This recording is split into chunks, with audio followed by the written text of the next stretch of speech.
Gentlemen, and welcome to the January meeting of the Kansas State Board of Education. Welcome to the new year, 2017.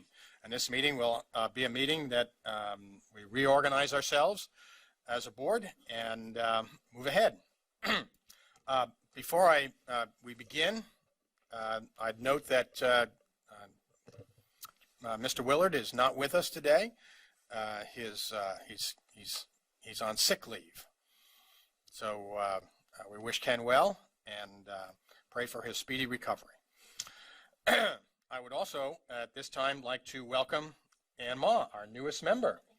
We're very pleased and happy to have you here. Your experience in education and with the legislature and your commitment to the state of Kansas is going to be a great asset to our board. Thank you very much.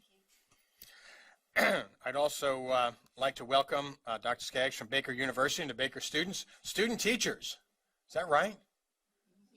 Any high school student teachers? One. Okay, I'm going to guess elementary. All right. I would never do elementary. Those kids are really mean. They're scary. Middle school. You have to make a decision sometime. Well, we're very pleased to have you here. It is important that our young people who are entering the profession understand the roles and responsibilities and what happens at the state board. So thank you for choosing education and good luck with your careers. At this time, it's my pleasure to read the mission statement for the State Board of Education. The mission of the Kansas State Board of Education is to prepare Kansas students for lifelong success through rigorous, quality academic instruction, career training, and character development according to each gifts and talents. Our vision is for Kansas to lead the world in the success of each student. If you'd please join me at this time in a moment of silence.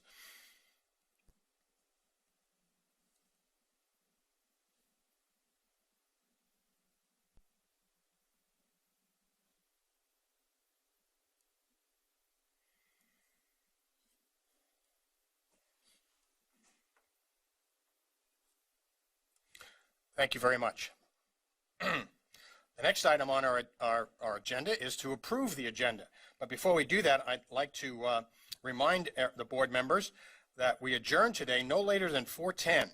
We have to be over in the Capitol to attend the governor's. Oh, goodness, I did. That was too quick. I was waiting for Steve to say something. He hasn't been doing this very often. Very often. All right, I'm sorry. Just memories from mistakes. Please join me in the Pledge of Allegiance. I pledge allegiance to the flag of the United States of America and to the republic for which it stands, one nation, under God, indivisible, with liberty and justice for all. Just wanted to see if you were paying attention.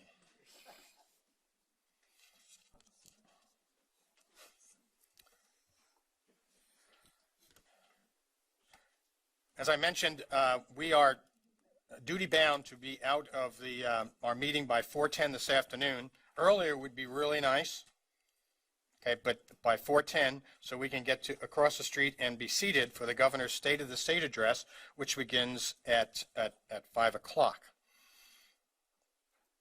If there's sufficient time this morning to hear the update on math standards, then that item will be moved from the afternoon to right after the commissioner's report. If not, it will remain at the assigned time of 3:50.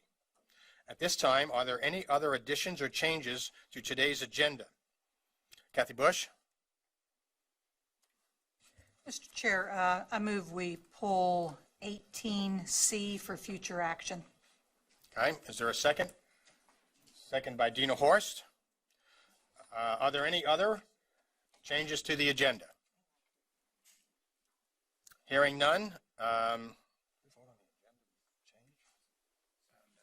We'll vote on the removing item 18C.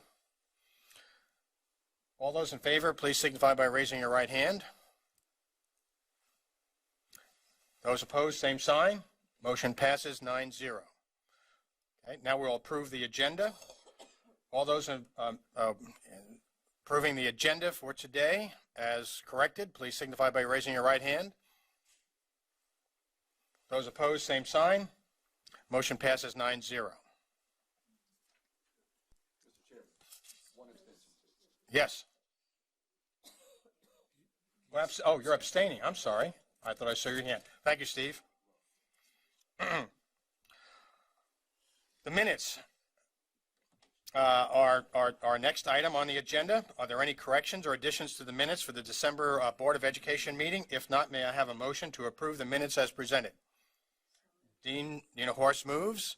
Second by Kathy Bush. All those in favor, please signify by raising your right hand. Those opposed, same sign. 9-0. Thank you. Before we move to the election of the State Board Chair, it's my privilege and honor to thank the board for your last 2 years of support and putting up with me forgetting to do the pledge or the prayer or the agenda. The new chair will do a much better job at that. Please, God. I really want to extend my appreciation and thanks to Randy as our commissioner during these past 2 years. You've joined us, and it's been a great ride. Thank you very much for that. But I'd also like to extend my thanks to Brad for the work that he did in transitioning as the interim commissioner, and as always, the work he does as the assistant commissioner. And also to Dale Dennis for his work and steadfast work for God knows how many years, but especially for the years that the last 4 years and the last 2 years as chair. I'd also like to say thank you to Peggy Hill for her work as the board clerk and secretary. Thank you very much. You've kept me on the straight and narrow and certainly have been a huge asset for our board. Thank you. Your value cannot be overestimated. And to all the staff, Denise and Penny and Ann and all those that work with us at the board meeting here, thank you very much for your support and your help to make these meetings a success and our board a true leader in education in our state. Thank you very much. At this time, I would ask for a nomination for board chairman to serve the next 2 years. Janet Waugh?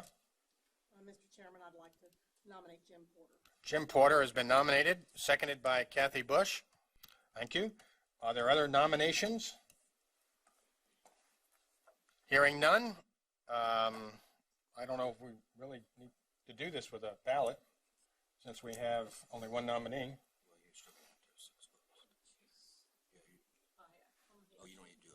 No, we have to have 6 ballots. We have to do it by ballot? I didn't think so with one.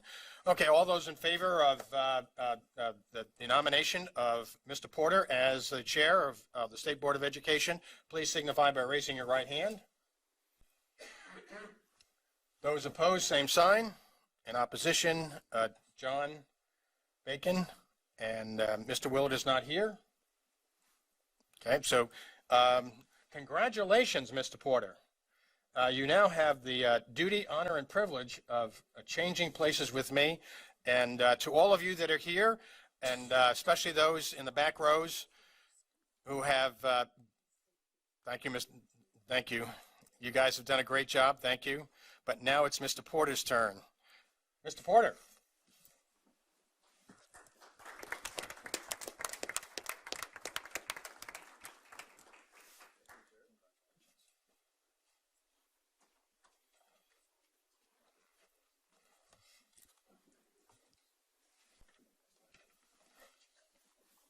Thank you. I appreciate this opportunity. I will try to live up to your expectations. I want to add my thanks to Mr. McNeese for his leadership for the past 2 years. Difficult shoes to fill, but I will covet his help at the time. Nominations are now in order for vice chair of the board. Sally? Mr. Chairman, I'd like to nominate Kathy Bush. Is there a second? I second it. Okay, second. By the way, I don't know how to use I don't know how to use the hand holding thing, so we'll have to go old fashioned for a while. Yeah, okay. There's a rule, only I get to be the smart aleck. Are there any other nominations? If not, all in favor of Kathy Bush being vice chair, please raise your hand. All opposed? 2 in opposition, Mr. Roberts and Mr. Bacon. Congratulations, Kathy. At this point, we will change the seating arrangement. It goes by Kathy will change with Ann. And then it goes by seniority, and Mr. Bacon and Mrs. Waugh are our senior members, and they can choose their place. I'm happy here. Okay, John and I are through. We're easy.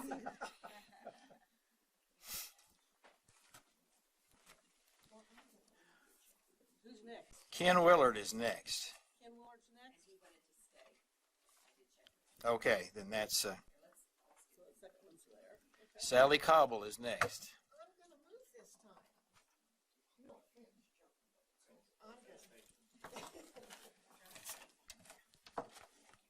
Where are you moving to, Sally? I'm moving down there where Jim is. Uh-oh, Jim. You just lost again.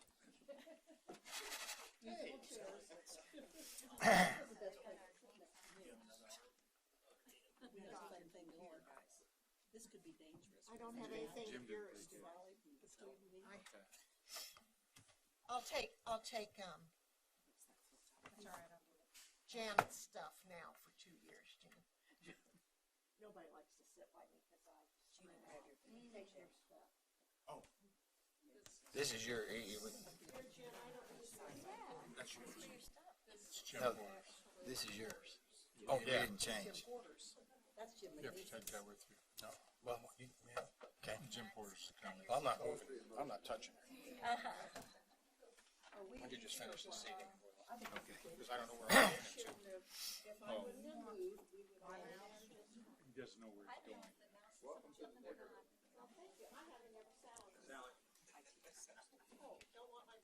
The next 3, Dina, Jim, and Steve, were all elected at the same time.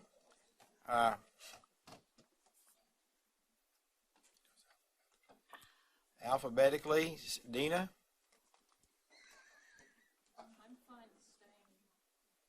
Jim, I'm going to move down here. He's gonna move where? Oh, he wants the next day. He wants next day. Steve. For a turn. Okay. We just told you. So this is the women. All the females on one side. We will pay. We will pay. And I guess you get to sit by the door. That's the one I wanted. I get next to where it's easier to get. Well, the one part of this is you can scoot up. You know, we're in.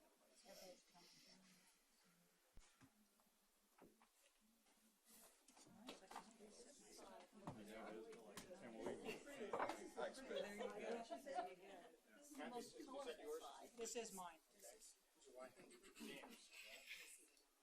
What's the number on it? Oh, good for you. So we're back to where the women sit on one side of the room and the men sit in the other?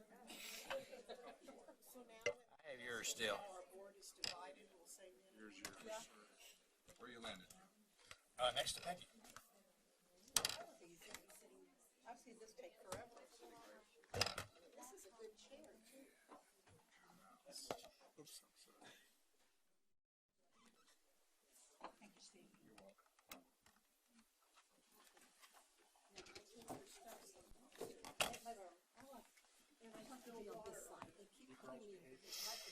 Well, what do you mean? We are gonna have a good time. This is the best side.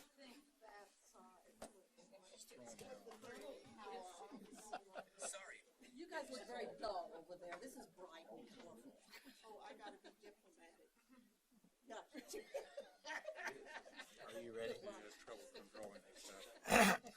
Wow. Hello. Let us make an attempt to come to order again. Nominations are now in order for the legislative coordinator. Kathy, I'd nominate Jim McNeese. is there a second to that nomination? Okay, Janet seconds that nomination. Any other nominations? If not, all in favor of Jim McNeese as the legislative coordinator, please raise your hand.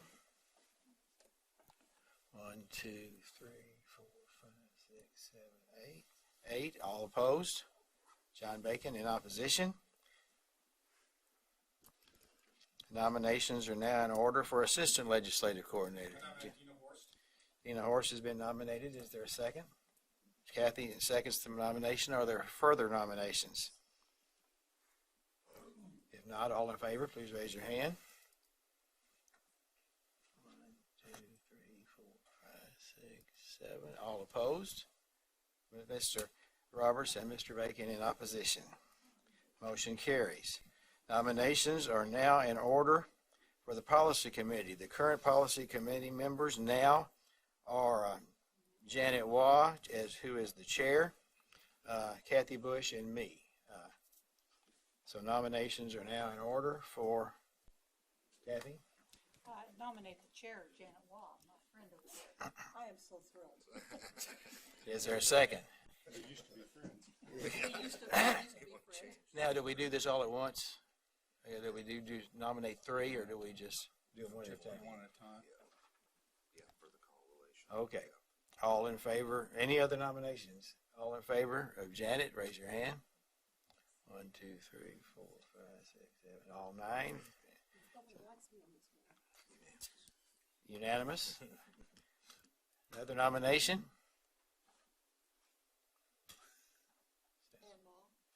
Ann Ma has been nominated. Is there a second? Congratulations. They give that to the newbie. They gave that to me last time. Any other nominations? Huh? We won't. Diplomacy. I have to be diplomatic. All in favor, please raise your hand. All opposed, motion carries unanimously. One other, please. Steve Roberts has been nominated. Kathy Bush seconds. Is there any other nomination? If not, all in favor, please raise your hand. All opposed, motion carries unanimously. The next thing we have are the representative to the Coalition of Innovative School Districts. The current members are Jim McNeese and Dina Horst. I don't know that it's appropriate to ask, but since you two were the initial members, are you interested in remaining in those positions? I think that might be something that the rest of the board would like to know. I am. Okay, with that in mind, are there nominations for legislative, for Coalition of School Districts one at a time? Kathy? Dina Horst. Dina Horst has been nominated. Is there a second? Jim McNeese seconds the motion. Any other nominations for that position? Please raise your hand if you approve.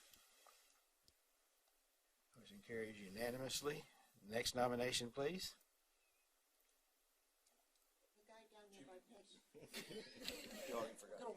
Thank you. Thank you, Sally. Is there?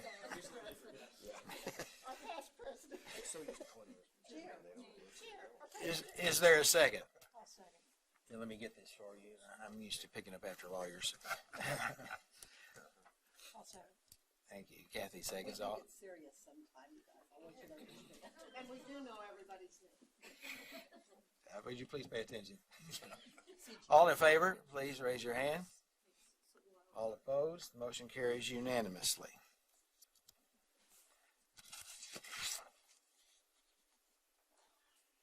At this time, is there something I'm supposed to read about Citizens Open Forum? Does anybody know where it is? What number? I now declare the Citizens Open Forum of the Kansas State Board of Education meeting open at 10:19. The State Board provides this opportunity. I'm going to stop and ask for a clarification question. Since it's scheduled for 10:30, should we start earlier or should we wait? Start early, have to be open at 10. So we'll just kind of see what the time runs. Okay. Continue. The State Board provides this opportunity for citizens to share views about topics of interest or issues currently being considered by the State Board. The State Board asks that speakers identify themselves by name and the name of the group they represent, if applicable. The State Board also asks that each speaker focus their remarks on issues or topics. Personal attacks will not be tolerated. Each speaker shall be limited to 3 minutes. Any board questions will follow will be for clarification only. Our first speaker is Kirk Fast, followed by Dr. Schrock. I'm glad to see y'all having been able to have fun.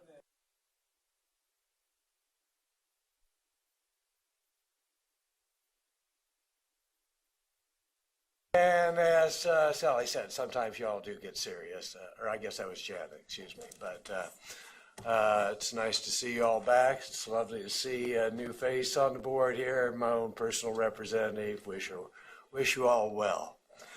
I hope I can get through this. I scribbled this down on the way. I'm so unprepared, so I hope you'll forgive me.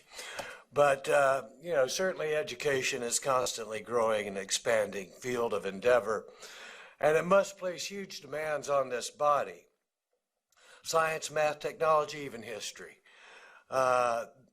These bodies of knowledge and their applications are constantly growing and expanding, and the expectations placed upon this body to respond to those needs of today's students and tomorrow's citizens must be just pretty daunting at times.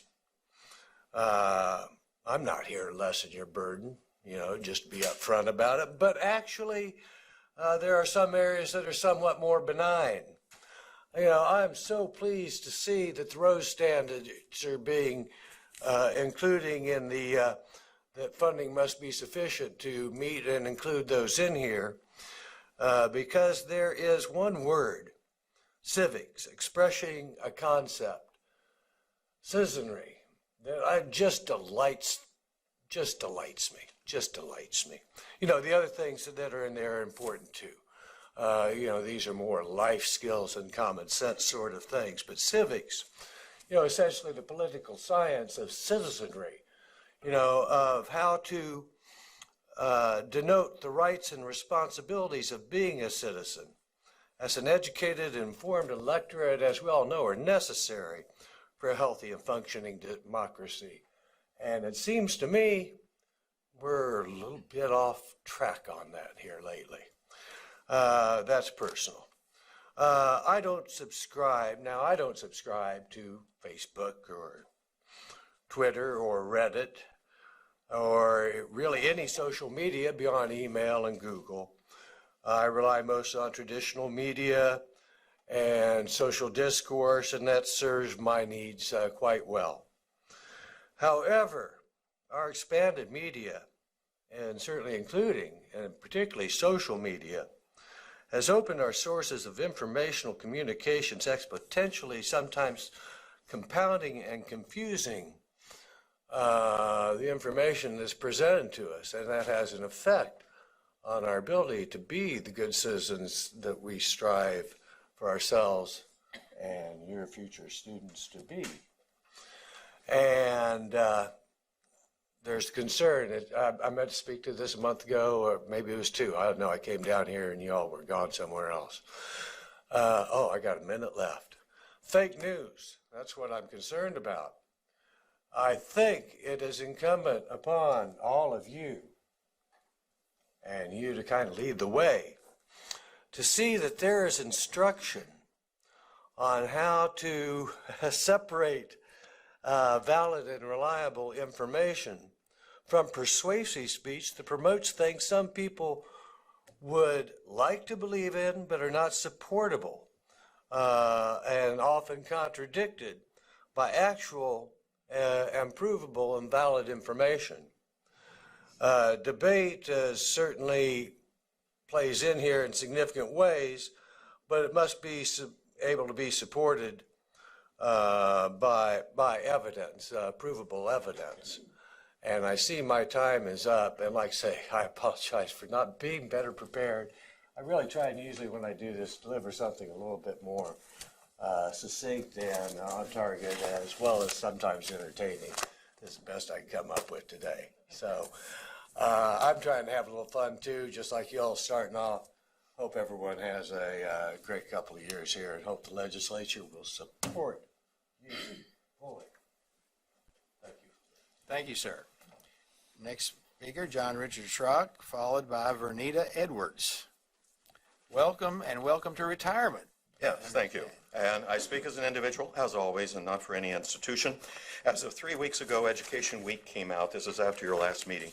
It has one full page describing the effect of the new NCATE or CAPE, it's changed its name now, regulations. These are the regulations that our voluntary universities go to, and all universities and college teacher trainer programs in Kansas are NCATE accredited and will be facing CAPE. They have new set of standards. There are two very serious problems in here that are highlighted on the sheet that I provided you. They have to do with two issues. One of them is they're going to start evaluating university teacher ed programs based upon whether the teachers that they turn out as they become full teachers in the classroom can raise the scores of their students on those very narrow state accreditation tests. The very things that you were fighting against, trying to spread out into a lot more soft skills. And when the teachers colleges are forced to do this, they will double down on training their teachers to teach the test. The second thing is they're also moving for a 3.0 GPA. Both of these are very, very bad problems. I can tell you that there are many ways that this is going to badly affect teacher training in Kansas for those that choose to remain in CAPE or NCATE. And incidentally, no school is going to get out because all the others are in and it look like you're inferior.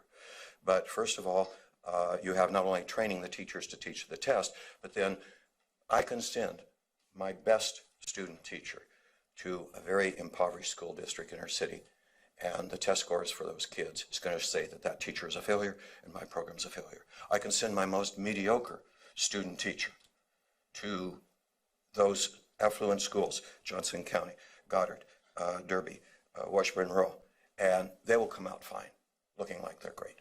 Okay? This is what NCATE doesn't get. This is what the U.S. Department of Education is also promoting this, does not get.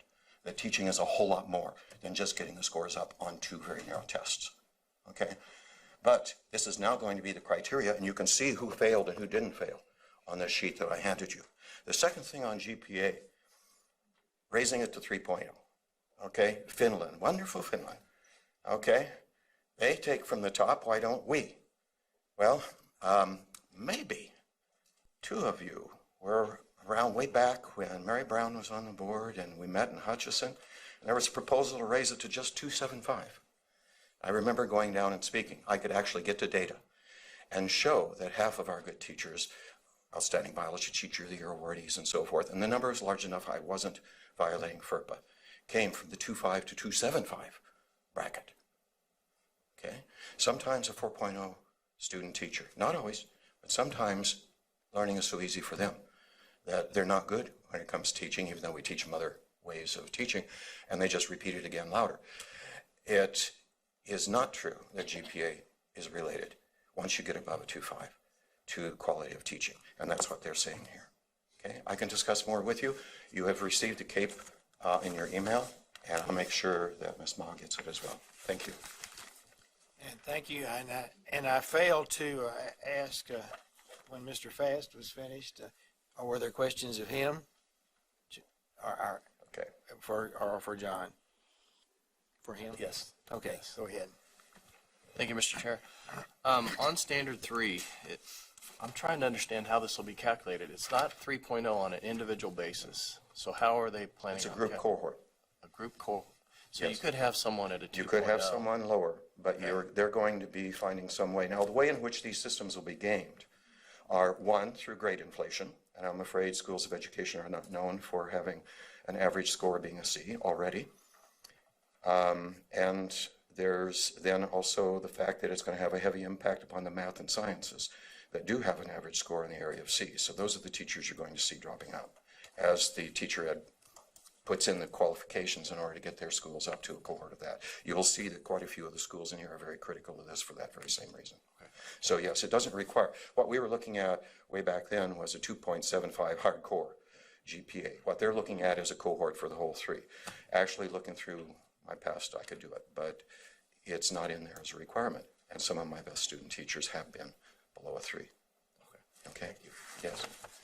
You're not off the hook yet. That's okay. This is good. Follow-up question on the same standard. Certainly. Is this cohort group the group who comes into the College of Ed? Because typically that's Yes. their sophomore or junior year, or are they the ones who graduate? Which cohort are they talking about? Now, that's what's going to have to be defined, and we haven't seen. We do know right now, presently, that there are certain checkpoints as they come in order, they have requirements to meet for NCADE already, and they have to show that they've all passed a certain set of proficiency at this stage. This is probably going to be the cohort of what is called program completers.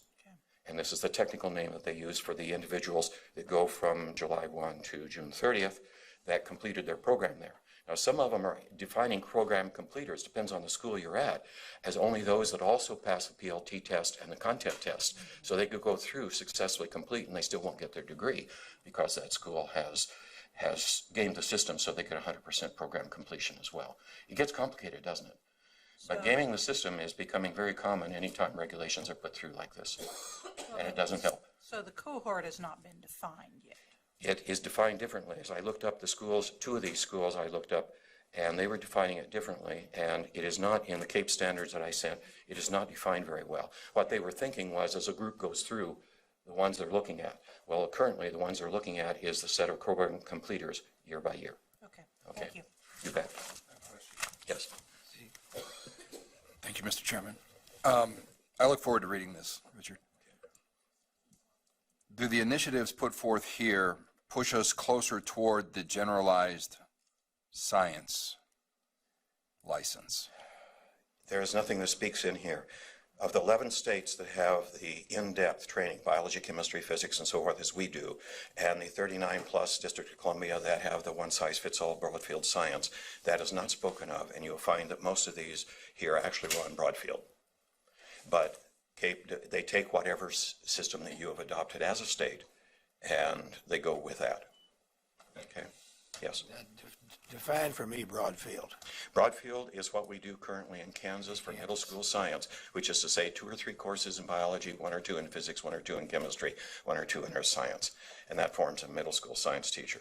Well, that happens if you go take that license from here and go to some other states, you can teach in high school because they have Broadfield. All of the border states have Broadfield. And that's where the pressure is coming from. Is when they come across, they've been shallowly trained and they can't teach in Kansas, but they could teach biology or chemistry, physics in Missouri. And so it's the supply side, yes. As I call it Broadfield, but there's slight variations in it, and it's not quite as clear cut as I've made it seem. Okay, thank you. Are there any other questions? Thank you. If not, thank you.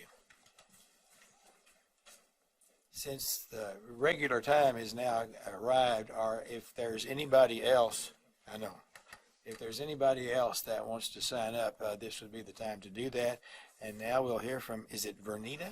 Vernita Edwards. I need to point out to you that some of the people that are behind you are doing their student teaching in physical education. Yes, so. they are, and they're my students. Oh, are they? Well, then So I'm very excited to see probably them. didn't need me to have to tell you that, did you? That's fine, though. Go right ahead, please. First of all, I'd like to thank you for allowing me to speak to you today and say hello to Dr.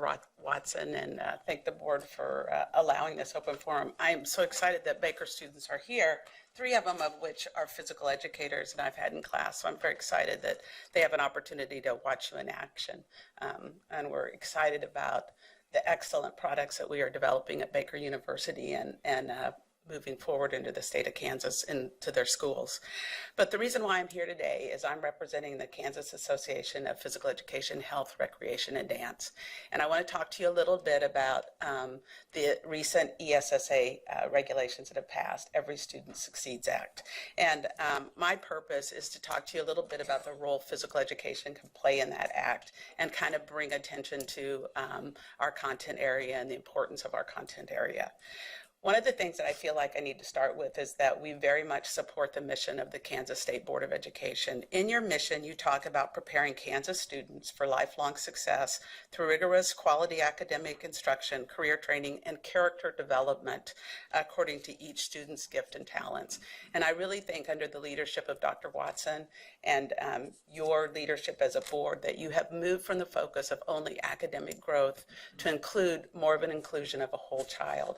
And that's what ESSA does. ESSA has really moved from having a language that focuses only on academic achievement, which was what No Child Left Behind Act was, which sunsetted in 2014, to include 18 content areas. Of those content areas, some of those were non-core areas, which are the arts, physical education, music, and foreign language. What ESSA allows for the state to do is to have more flexibility in their funding. So in the past, as grants and funds were moved into the schools, it was predominantly only for academic areas. What ESSA provides for us is it provides an opportunity for physical education and other non-core areas to be critical in the development of the whole child in the schools and to fund additional program for those. When you think about the work of physical education, as part of it, physical education, ESSA really looks at the whole child, which includes academic, affective, and cognitive growth. Physical education contributes to the growth of every student in those areas. Research has shown that activity for children is critical in their academic growth. 80% of those people that were surveyed felt like physical education was critical to their total academic experience. Students who are active in school, public school experience, K through 12, are 2.5 times more apt to be active as adults. And then also, minimal levels of activity does increase academic performance. And so with the ESSA law, what we'd like to do, the reason why we're here is, one, we want to ask that the board continue to include the inclusion of all areas that were identified by ESSA. We know that the law is in flux right now. We know that it's not going to really be implemented until 2018-17, but we ask that you continue to include non-core areas. The other thing we would ask is that we have an opportunity to serve on the ESSA committee. Certainly that committee is very diverse. It has a lot of different areas, but there are not any non-core content areas recently being served on that. So we'd like to ask to be on that committee. And so just to bring your attention to physical education and the importance that it plays in the lives of our students in the state of Kansas. So thank you for allowing me to present. Thank you. Are there questions? If not, thank you very much. The State Board Citizens Open Forum is closed at 10:37. I'd like to thank our speakers for sharing their views with the board. The State Board will determine if any of these issues should be addressed as an agenda item at a future meeting date. Our next item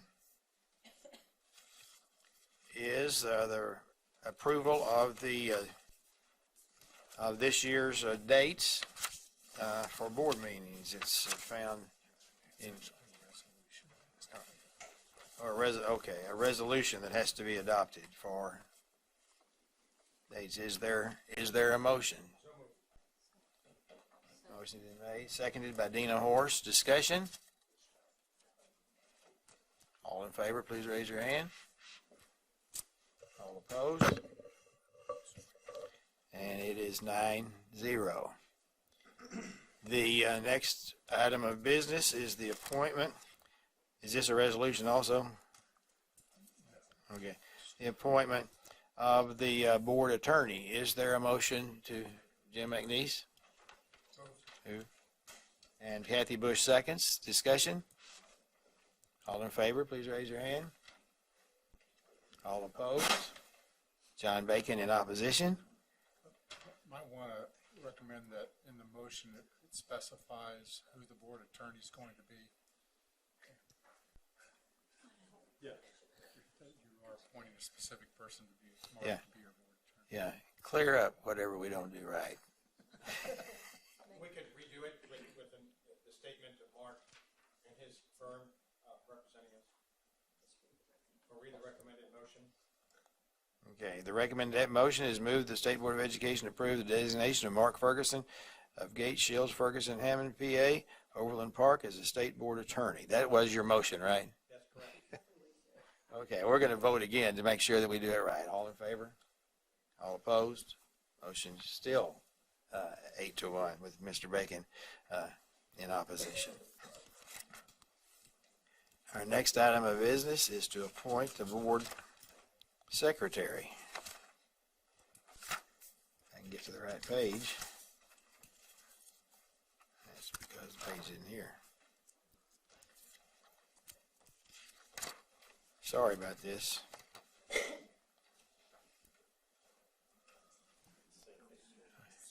It was the same page.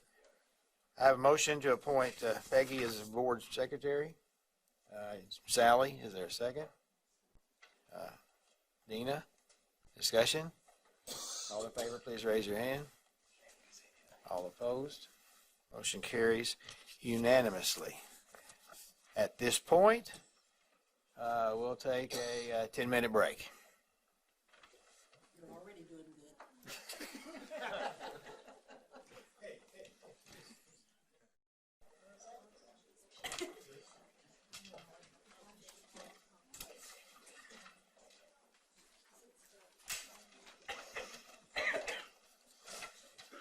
There are descriptions of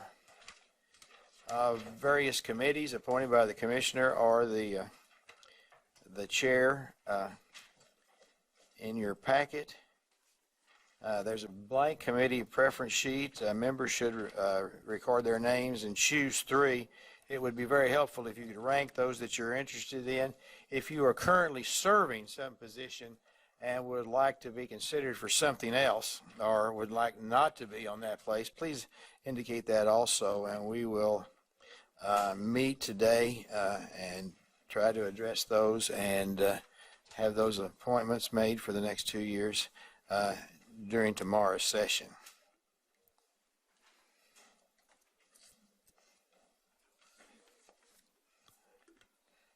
I believe it is now time for the commissioner's report. Dr. Watson.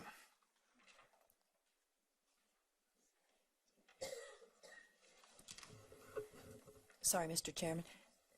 Were you going to go ahead and have them fill out those sheets because I'll need to collect them before your luncheon meeting? Yes, please fill out those sheets and give them to Peggy prior to, or you may not leave for lunch until she has them in her hand. Peggy will hunt you down. Well, good morning, everyone, and congratulations to the new board officers and to everyone that was sworn in this morning. It's a great start to 2017. I want to bring you up to date on just some logistical items with the legislature and some things that we have planned, and some of that's the communications committee, but kind of in general what we've got planned. What's going on at the state school for the deaf and blind in the hiring of a new superintendent there and the early process we're going through there, and certainly get any feedback that you have about those items. And then I want to talk to you about what we've been about. I think was mentioned this morning, in that the vision part of what we've done was the easy part, and now we have to really change schools. And some early thoughts that I have about that as we start to do that work in this semester and look forward. And I know that Mr. Willard sent out, some articles to you, and some other, Mr. Roberts did too. And there's lots of people thinking about that, how we, and what we need to do moving forward. So first, let's just talk a little about the Kansas School for the Deaf and School for the Blind. For those of the people in the audience that didn't know, our current superintendent, Madeline, has announced her retirement effective at the end of this school term, which would be June 30th. So what we did yesterday is Wendy Fritz, our HR director, and I went over to the School of the Deaf and Blind, met with their kind of combined executive team, their administrative staff, and started talking about the qualifications of what they would like to see in a new superintendent. Now, as you may guess, the School for the Blind and the School for the Deaf have sometimes different ideas of the qualifications of someone to serve that. School for the Deaf would certainly like someone that is fluent in American Sign Language and dual language capabilities and immersed in that. I think they talked about at least being at a level 3, which is conversational, preferably at a level 5.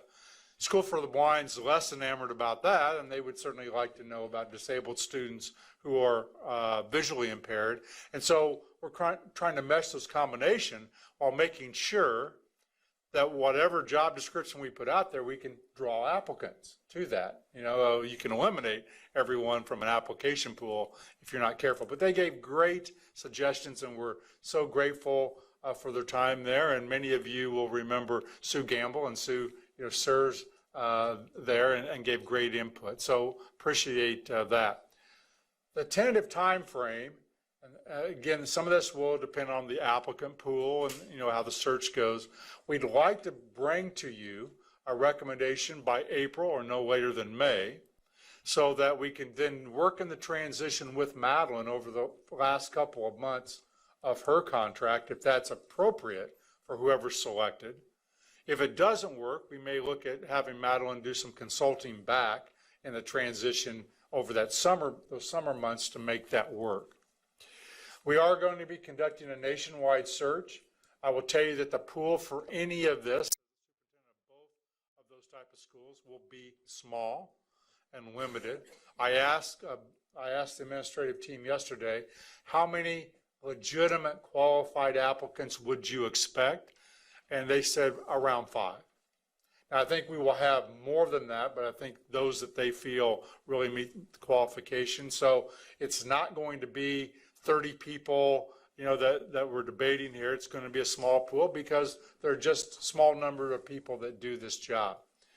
What they would like, and what I would recommend to you in your consideration, and we can do this in February, Mr. Chair, if you'd like, is they're recommending 2 people from their board of the State School of the Blind, 2 people from the State School of the Deaf, and 2 state board members make up the interview team and kind of the review of the application team. I would set on that too.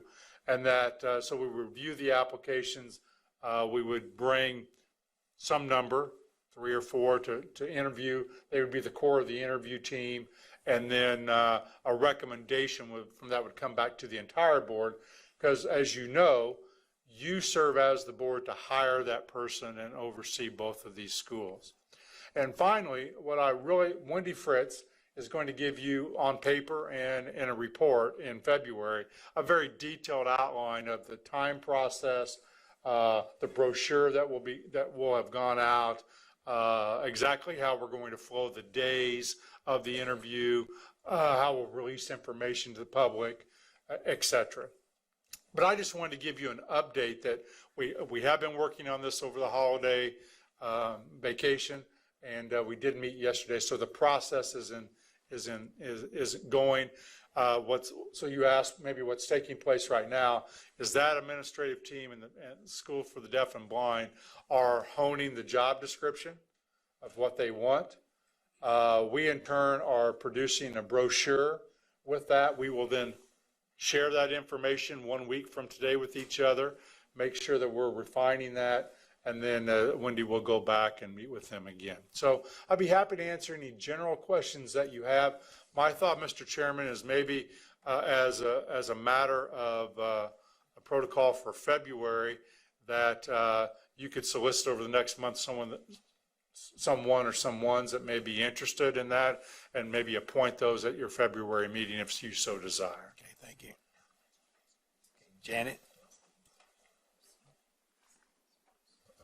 Thank you, Mr. Chair. Randy, has there been any discussion whatsoever of returning to 2 superintendents? I mean, I recognize we did that frankly because of money, and certainly the best scenario would be to have 2, but I didn't know whether that was even feasible financially or being considered.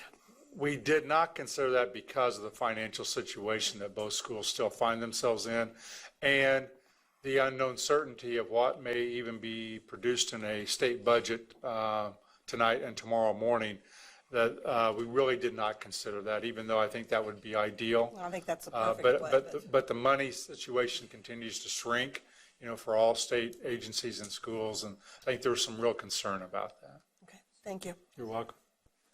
John? Thank you, Mr. Chair. I had the same question. Is it possible that we could see some of the data you're looking at to support one superintendent versus two Yes, schools? be happy to. Because they're both models across the nation. Yes, be happy to get that to you. All right, thanks. Any other questions about the process? Again, I've asked Wendy to really go over in detail the schedule with you. We want you to be involved as possible. Sally? When they're over both schools, are they also the principal for both schools? No. So how is this not adding another layer instead of, Well, Madeline's over both schools now.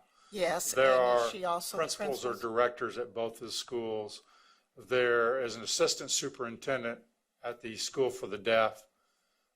So the daily operations are taken care of. The discussion yesterday was, do you want someone that's heavily immersed in deaf education, for example, and knows that well? Or do you want more of a CEO that knows how to work with the legislature and how to, do that? It was a great discussion because obviously your principals you want directly immersed in blind education or deaf education, but should the superintendent have a little bit different skill set? So it would not be, now if we separate it back out, we might look at not having some of the other layers of administration that would go forward. But right now, I think their thought is to go with one, but I'll be happy to get the research that John asked for.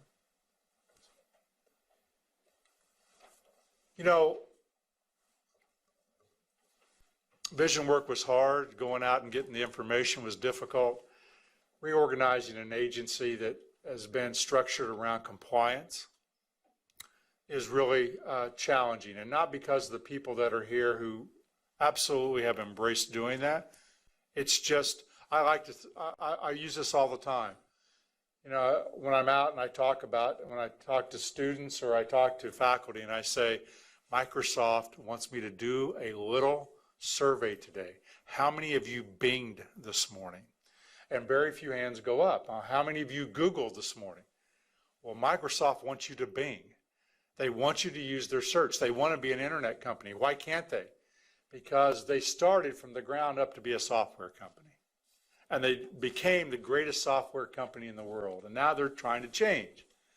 That's what you have to admire, right or wrong, about Apple. They were a computer company. It's become much broader than that.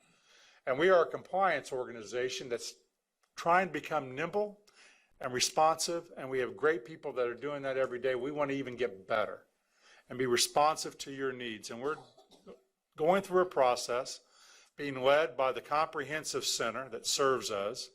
And Gary Manford here, that many of you know Gary, he represents them.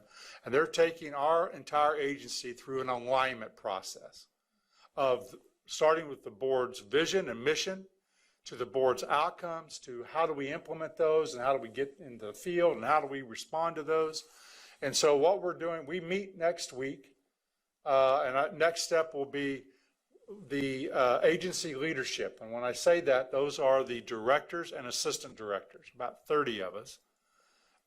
And they have been going, trying to determine the strategies and timelines that will be necessary to implement and really change the culture of who we are. Then additionally, this late winter, early spring, the next phase will be, I call it, you've heard me say this, are we in the right forest? Do we have the right people, or Jim Collins, or do you have the right people in the right seats? And there's, again, no opposition to doing this. It's just hard work when you're trying to change the focus and direction of an agency, and we really have people working hard. So I wanted to just update you again. We'll continue to update you as we get more things put together, on paper and flow charts, and show you how that's working to make sure that we're doing the work that you want us to do, and who's doing that work, and all the way from researching, for example, kindergarten readiness and keeping that research going and what works and what doesn't. But this is something that departments within the agency have done. So maybe Brad's Learning Services Division or Elaine Wiley's IT division. They've gone through this. We're taking the entire agency and trying to do this work. And so I want to just thank everyone in the agency and thank Dale and Brad for their leadership, but everyone, coordinators. And what's really neat is after we get to this next level with the 30-some assistant directors and directors, it then goes to everyone so that everyone has a part in that development. So I'm really excited about that and be happy to share more with that in the next coming months. Legislative session. I don't know if you noticed it, it started. The lights came on early in the morning as I got here. Wow, there's some people really coming to work early across the street.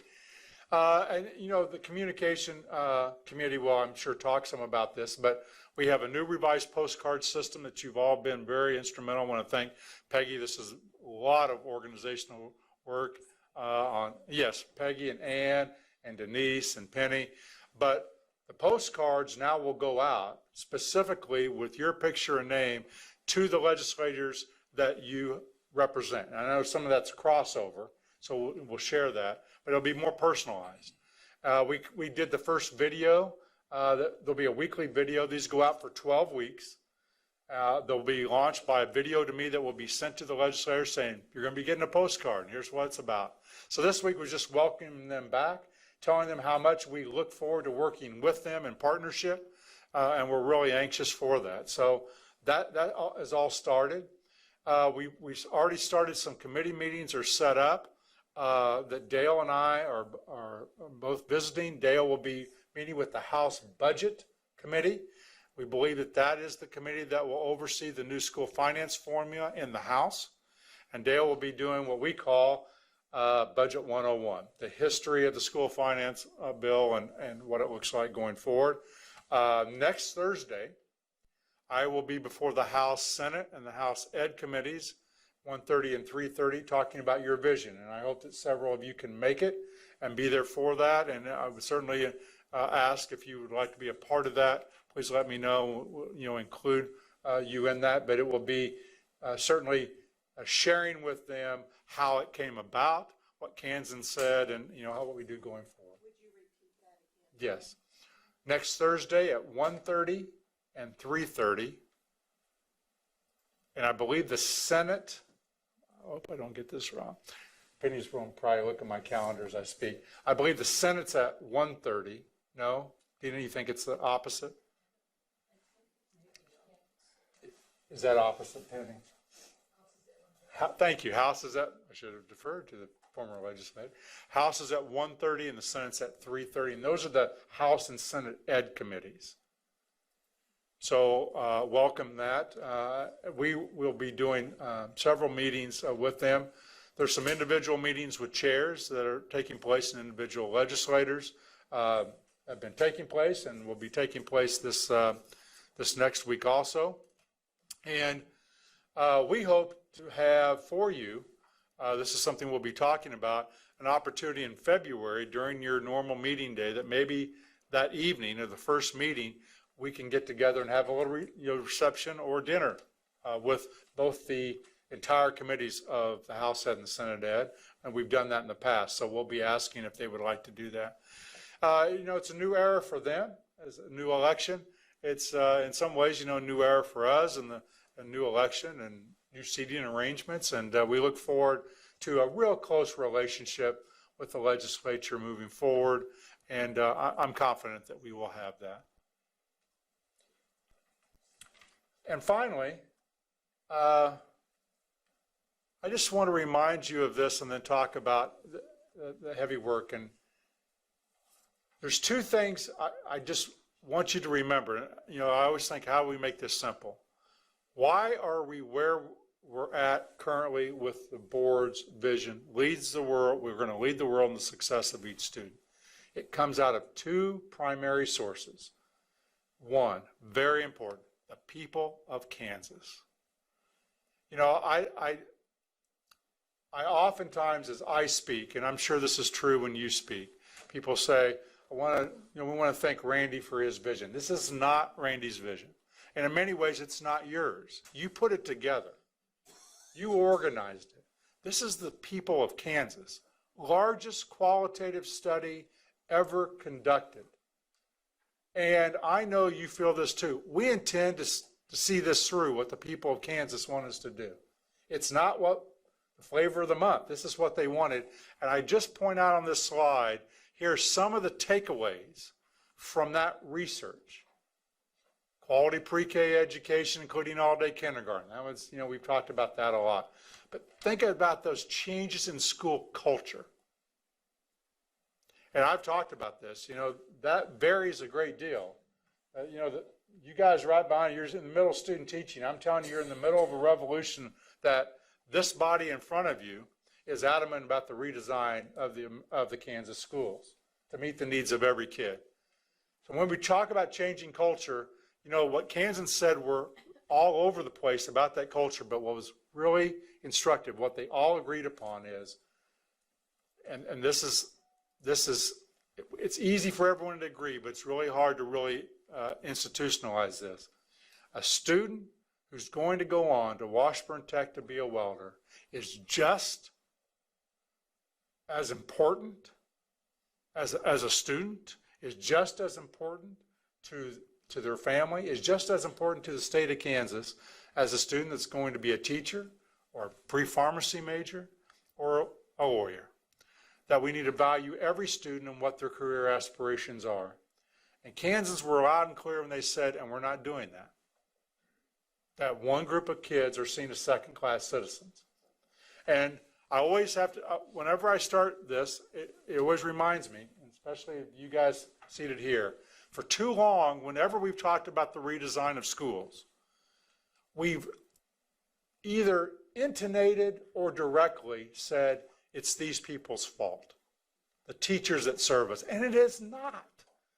It is a system by which we created over 100 years ago that still serves so many kids well. It just doesn't continue to serve all kids. And these teachers that are going in the field and the teachers that we represent every day that are working hard are the heroes. They're the heroes of this work, and they're ready to do it. But they need our help in changing the system. They can't do it alone in their classroom. We have many that are trying. So that school culture is important. If someone brings up to you a couple of key words, we need to get more money in the classroom. You can look at them and say, well, don't disagree, we ought to have more money in the classroom, but did you also know that Kansas said loud and clear we need more counselors and school social workers in schools, and those do not count as money into the classroom by the federal definition. And I don't think we have to be apologetic. Is that what Kansas said? And they said, by the way, when we do that, those counselors and social workers need to have different roles, and they need to be working directly with kids, not doing administrative functions. We've got to have kids in need, and we have families in needs, and we need to be taking care of those kids. 10 years ago, when I went out and spoke, I used to ask the question, do you see more poverty than you did 10 years ago? Every hand of school districts went up as poverty was increasing.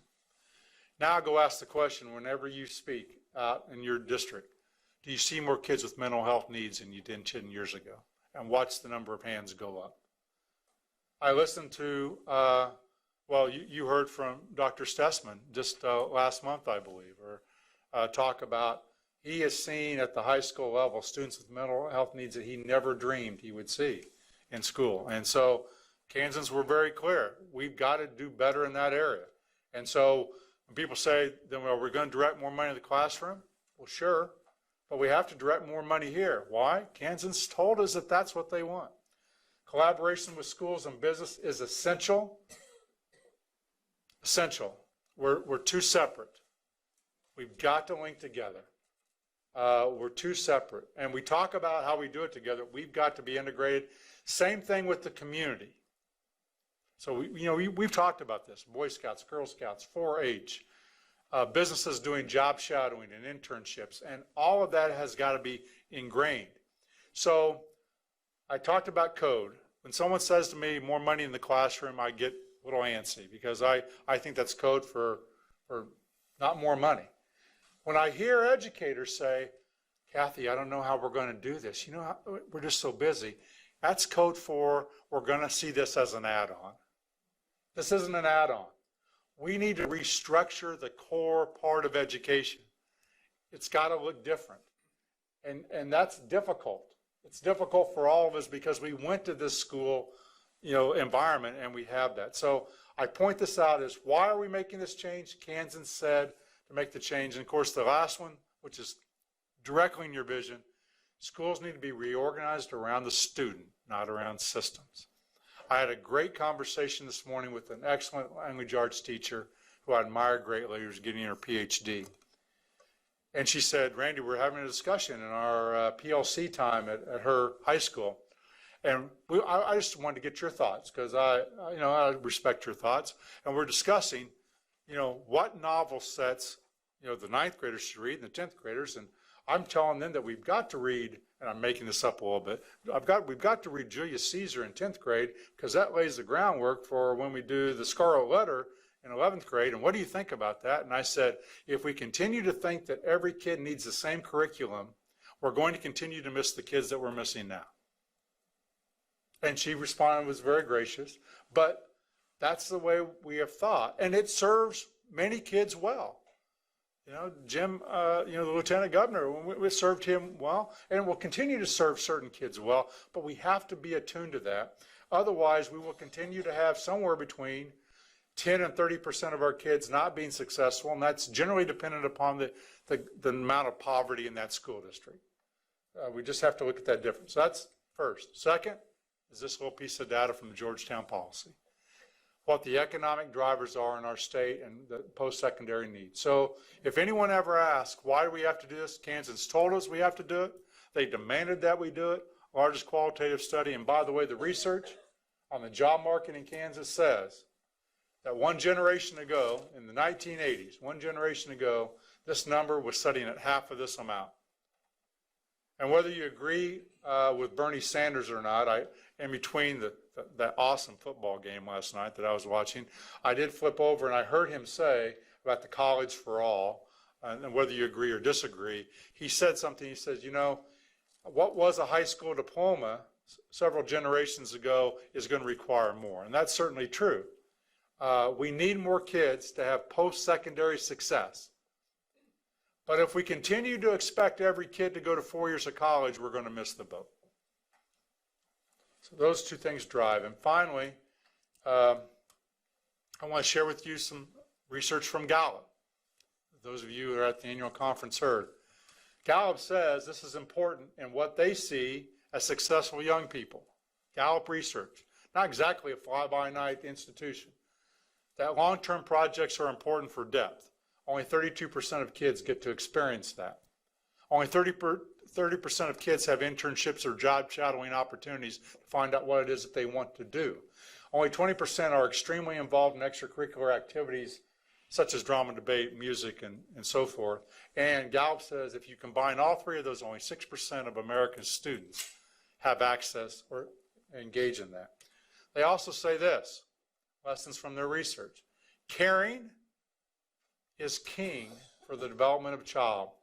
If you want to read someone that is I call an icon in American education, Ben Bloom. If those of you that are more mature, veterans, you'll think of Ben Bloom as his taxonomy. Those of you a little bit younger but still seasoned will remember Ben Bloom's mastery learning, which combined with Madeline Hunter's mastery teaching. Ben Bloom's, one of his later books in 1985 was called Developing Talent in Young People. And it's widely not recognized very much, except you'll read a lot of books that spun off of that. Malcolm Gladwell's The Outliers, or Erickson's work on the 10,000 hours and peak performance. But in it, he says very clearly that throughout most of the development of even the best tennis players or pianists or scholars in science and math, that what happens early on is that the teacher doesn't need to be an expert in that field. They need to encourage that talent. And at some point, you will move then to needing the expert to drive further. But caring is what is important. And Gallup's research says that's what's king. And then look They say long-term projects, project-based, work experiences, again, with business, deep, lasting engagement. So, for us, we're trying to hit the moon. And really, as we look at the next several years, it's those schools that are completely redesigned. This week, you're going to hear a lot about school choice, I would guess, on the federal level as the hearings for many cabinet positions, including Secretary of Ed, are going to take place. So, we've been thinking differently about this in Kansas. And I keep looking at charter schools, vouchers, school choice in Kansas, and look at the majority of schools and say, wow, in Fredonia, Kansas, Jim, what choice? I mean, to go to Neodesha, I guess. I mean, in most of our communities, in Cedarville, Kansas, and Elkhart, and Liberal, I mean, there's a limited choice. What Kansas can do, though, it's unique, I think, and different, is that choice can happen within the comprehensive high school. That a student that says, I want a 7-period day with 50-minute classes, just like I have now, gets it. A student says, no, I want a humanities block, and I want differently, and I want to bring in some credit that I got from 4-H on some badges and those competencies, we can do that. And a student says, I'd like to be in an online environment taking some foreign language that's not offered, so I can do Arabic. And we say we can do that. And that choice happens within the school environment, and we're nimble enough within those environments to make that happen. That's unique, and that's thinking about rural schools and what public schools can offer. So this is the beginning, and my good friend Vernita, well, we've known each other a long time, was up here talking about physical activity. Think about it. We know a lot, don't we, about young people? And in the No Child Left Behind era, as we moved academics lower and lower, we did away with things like recess and art and music and PE and all those things. And yet we know, boy, you just can't drill a kindergartner and a first grader for hours upon end. Just like, Mr. Chairman, I saw from Janet Wall great praise as you gave a break, just even to the adults earlier on. And what we know is if you had recess 3 times a day with some brain breaks just interspersed, kids will learn better. Why don't we do that? Research is clear on that. Why don't we do it? Because that's not how we've always done it, and we cut all the PE people. I mean, so you look at what we've done, art and music. Look at the recent study on music lessons. And music lessons, piano or guitar, young age, and the development, even if you don't continue to play that instrument later on, what it does in terms of rewiring the brain and assisting learning. And we don't think of that because we're so narrow in our conversation. So the beginning is just started on these conversations, and there will be hard conversations because it's one thing to say, yes, we agree to the vision. It's another thing to implement change. And this body, I think, will have some robust discussions about that, about what's your role as a policy and what is the local control role, and how best do we see the change. Do you mandate? Dr. Schrock was talking about sometimes the unintended consequences when that happens. And if you don't mandate, do you see it get done?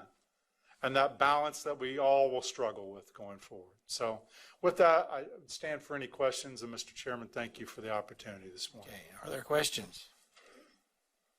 I appreciate your passion and your leadership, and I would encourage each of us as we move this vision forward to have the same degree of passion and commitment. Thank you very much, Randy. Thank you.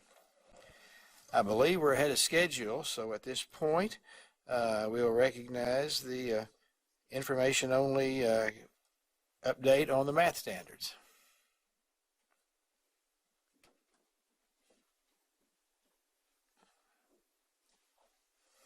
And Nick, my computer ran out of juice because it wasn't plugged in, and I don't know how to get it back on. So in the process, if you could help with that, I would appreciate it.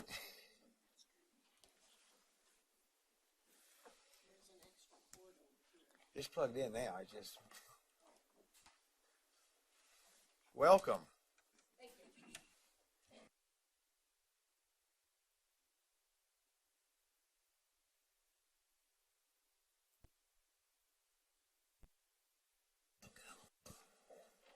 It's working? Okay. So we're here today to just give you an update on where we are in the standards review process for math. I'm Sarah Schaefer, for those of you who haven't met me yet. Okay. So we wanted to start with just informing you of who the members of our committee are for the standards review process. We divided our committee into 3 groups. We have a writing committee, a review committee, and an ad hoc committee. And for our writing committee, we further divided it into grade level bands, so elementary, middle, and high school, with our chair being Debbie Thompson from Wichita Public Schools. So those are the members of our writing committee. For our review committee, we again divided it into grade level bands. And you can see there we have some representatives from higher ed as well in the review committee. And Christopher Carter was the chair of the, or is the chair of the review committee.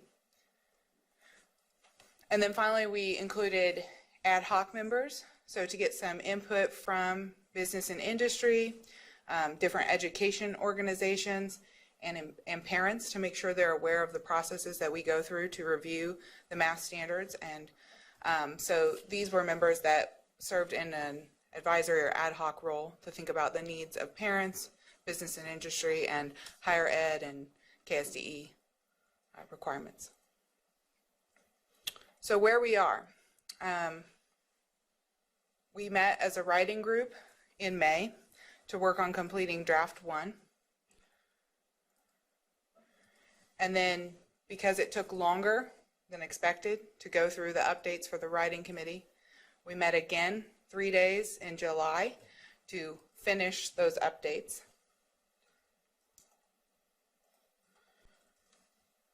The review group then took that draft that the writing committee put together and made revisions as they saw necessary. That work was done virtually through Skype meetings, emails, and Google Drive.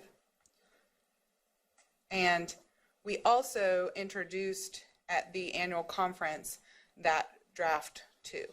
And we are in the process now of working on the front matter that goes in front of the standards and kind of introduces them and explains everything.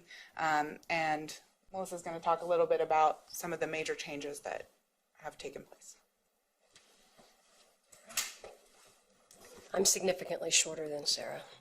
It's sort of like the extremes here. So anyway, so where we are now is we're ready to give you the standards to look at, get your feedback, get feedback from the public and the communities about where we're at. And I wanted to sort of highlight some of the general changes that they're proposing, and then a little bit more detail by grade bands, and then I'm going to actually show you the standards that you'll have access to, but I want you to actually see some of the, I guess, the bells and whistles and the things that we're talking about, and then show you the survey that we would like you to share with everybody that you know to get as much feedback as we can. So general changes, we didn't change the language, so domain, cluster, standard, that's still going to be used, which will be, that way we can kind of maintain the consistency we've had since 2010. We've really cleaned up the standards. They're a lot easier to read just from an aesthetic standpoint, as well as the resources that we've embedded into the document. It was really important to the committee that the standards document became a resource, not just something they read, this is what I got to do. They wanted it to be something that is constantly going back to by the teachers and provides them access to research and things out there that helps them be able to do their job better. We provided some pop-out clarifiers. You know, when you're on websites, you roll over a word and it pops out and tells you what it is. We decided to include those. And then links to jump around in the document. Since it is a pretty lengthy document, as you're probably aware, the math standards are different at each grade level. And so we can't really condense it. And so it gets to be pretty long. And so in order to jump down to a standard, we embedded a bunch of links in there. And then the current standards that we currently have only have a glossary at the end of the standards, and it's very unclear to teachers and to CETE which are student words and which are teacher words, and what do we expect of both of them. And so the committee decided to create both a teacher and a student glossary so that it's very clear to everybody involved what a teacher should know versus what a student should be able to present themselves in a classroom. And so those are available as well. So for the K-5 grades, some of the changes that are proposed, right now we have those Kansas 15% that's sort of at the beginning of the standards document in math, but we don't know where they go. And there's always a lot of confusion about what grades and stuff in which they should be landing. And so the committee, they're embedded within. They aren't labeled as the Kansas 15% anymore because these are new standards. They're just embedded within, and when the teacher does them, they'll be in there. Some of the resource links that were added, the progression documents on learning, the research behind how a student would best learn mathematics, those are embedded in there. White papers that KSDE has produced, such as on fluency and how speed isn't the most important thing in mathematics, and then the current research that exists. We also embedded some tables and videos. There's one standard in particular that they felt if they described it at length, it was going to be very long. And so they just embedded a video showing it and explaining what was more involved in that, which I think was really neat. One of the Debbie Thompson, the committee chair, she actually created the video. And then they clarified the language and provided some more concrete examples. Some of the ad hoc members were very instrumental in this. Some of the West Star Energy folks that are participating offered up some examples that we could use to sort of make it feel more real to all students. And I joke and I say less mathy and more real life, and they said yeah. And so that's some of the examples that are in there. And then a few standards removed. And so before your heart starts palpitating really fast, let me sort of give you an example. Right now in 4th grade, there's one standard that talks about angles. But then students don't do anything related to angles again until 7th grade. So what do you think happens? They forget it. And so that 7th grade teacher is having to reintroduce the concept again. So they just took that standard and just moved it to 7th grade and just left it with all the other standards related to angles. And so there wasn't, so they only moved standards that they felt were already being done at a different grade level because they weren't taught in between. That's the only standard that I actually know of that really moved a significant difference from 4th to 7th grade. 6th and 8th grade, a lot of these are exactly the same because they wanted to make it feel like the document flowed really well, embedded the 15% and had the links to all of the documentations. There were a few standards that were moved back up to high school, and a few standards were moved back down from high school. So for example, when we were in high school, when I was in high school, some concepts like solving systems of equations, X, Y, and Z, all 3 variables, was in Algebra 2. And some of that stuff happens now in middle school. And the committee felt that that was silly because it was still happening up at the high school level. And there was so much that needed to take place in middle school that those were then moved back up to the high school level. The committee really, and when I get to the high school, I'm going to talk more about this, but the committee really wanted to think about the vision of the Board of Education and the fact that we were serving every student regardless of what their career aspirations may be. And right now they felt like the math standards were only honing in on students who might be pursuing a 4-year degree. And so when they were really started looking at this, they started shaping it based on all students and what we felt would work best. So high school. High school to me and to the committee had the biggest changes. The most significant changes. But I think it's the ones that are going to please people the most because of the types of changes that were made. The first few bullets are exactly the same, so I won't bore you by reading them again. But the last 2 bullets, an emphasis on modeling. On our current standards, modeling isn't the first one that's mentioned, and modeling is something that should be happening in all of the areas of mathematics, but it's not clear to teachers to do this.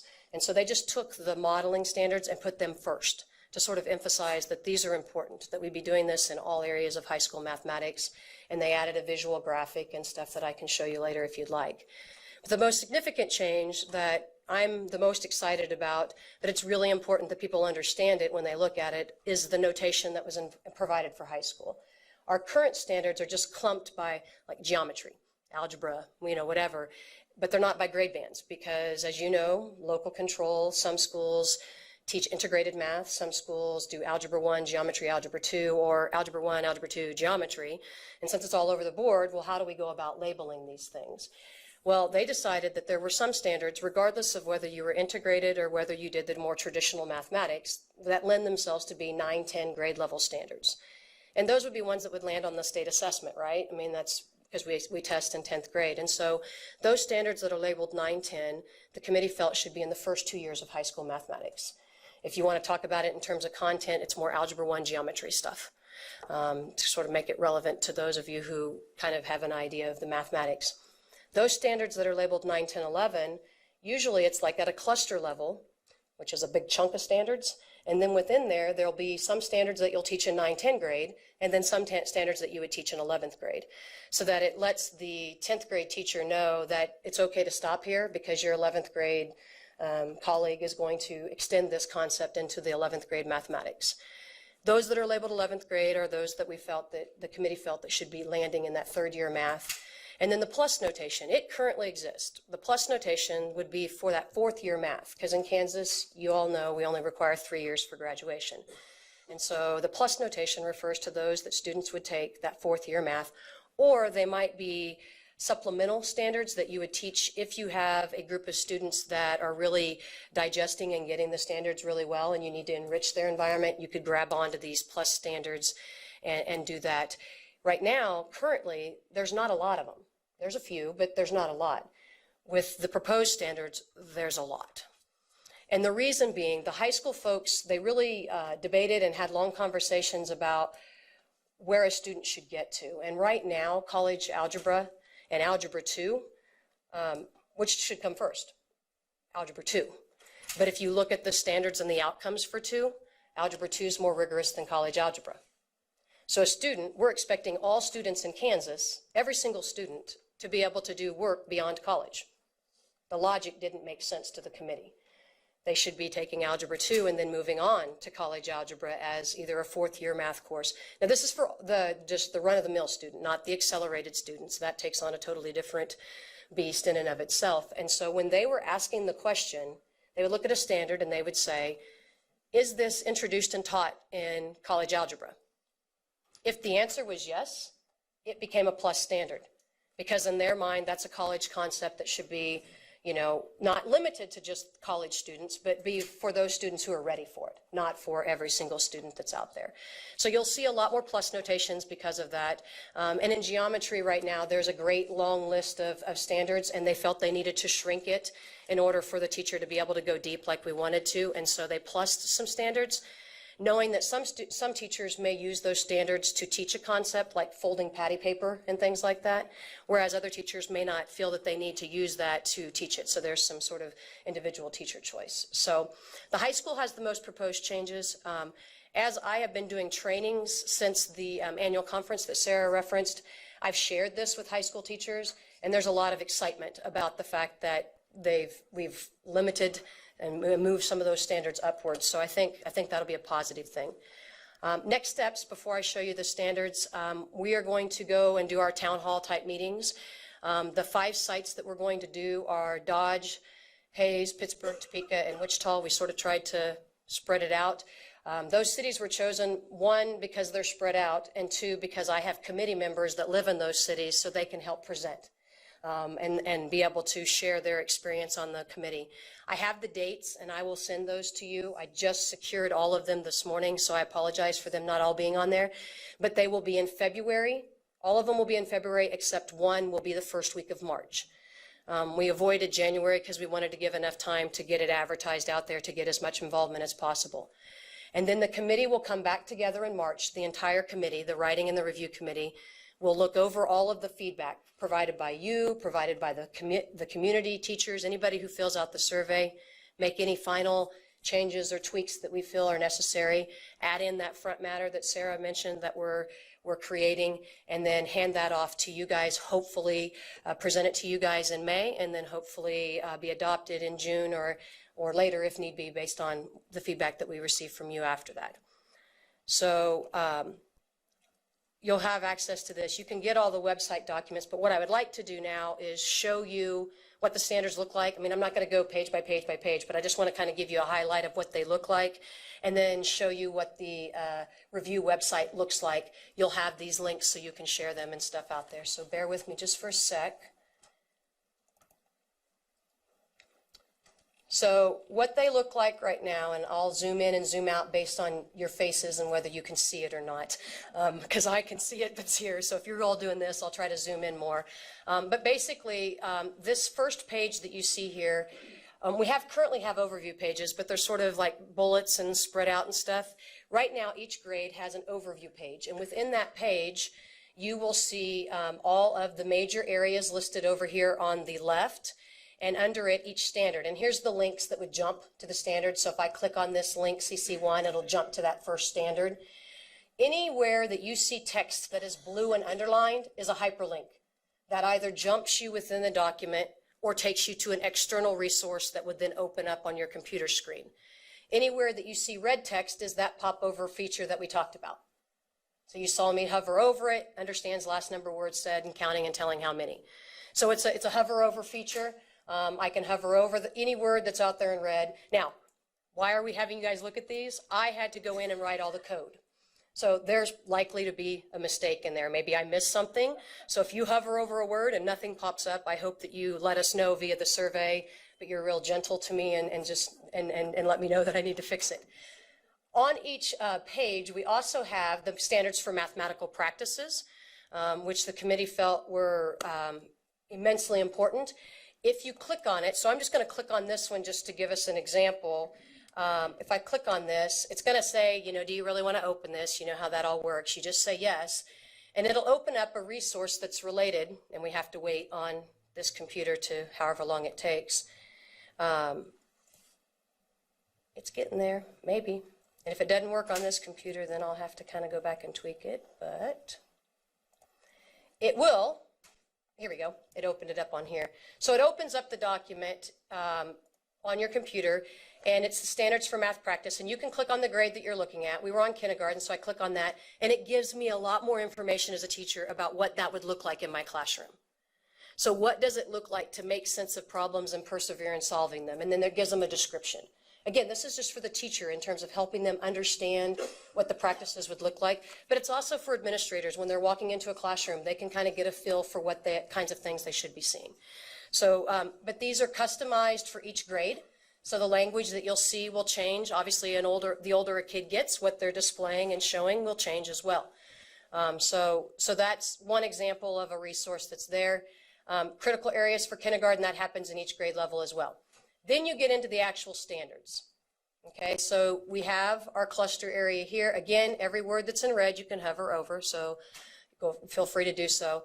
But the links that are in blue, these are the links to the learning progressions that I referenced in terms of the research of how kids learn best. If you click on it, it will open that document. I don't want to waste your time by opening a bunch of documents. But you can scroll through, and hopefully, if you've looked at our current standards, you can see that these are easier to read. On our current standards, we do have tables, but they're all at the bottom of the standards, like at the very bottom. And most teachers, a lot of teachers will go, I didn't even know they existed. Now, if you click on it, it will actually open up, and you'll see the table, and it'll be right there so they can use it as a resource. And then this is the link. Everywhere you see the word fluently in the document, the committee linked it to the white paper on fluency to sort of drive home the fact that it's not important how fast you do mathematics. It's more important that you understand the mathematics that you're doing. So anyway, just kind of scrolling through, just letting you see what it looks like by grade level. Each grade has the overview page, and then you go on, and some of the examples have been boxed out. And then all of the math type, for those of you like Steve that are math-oriented people, it looks like it's supposed to look. So a fraction looks like something stacked on top of itself instead of a hash mark in between or something like that. So hopefully that'll be easier for folks to read as well. So that's sort of what it looks like. I wanted to scroll down to the high school just so you could see what we were talking about. So here's an example. We're in high school now. Solve equations and inequalities in one variable. That's something that takes place in all grade levels, and then also more specifically within grade levels. So the ones that are labeled all, that means in every grade level you'd be doing it. And if you read that standard, it makes sense. Apply and extend previous understanding. You should be doing that in every grade in high school. This standard here is labeled 9, 10, 11, but if you look, it says in 9, 10 you would limit your problems to these types of problems, so that we're not taking 9 and 10th graders and having them do 11th grade sort of mathematics.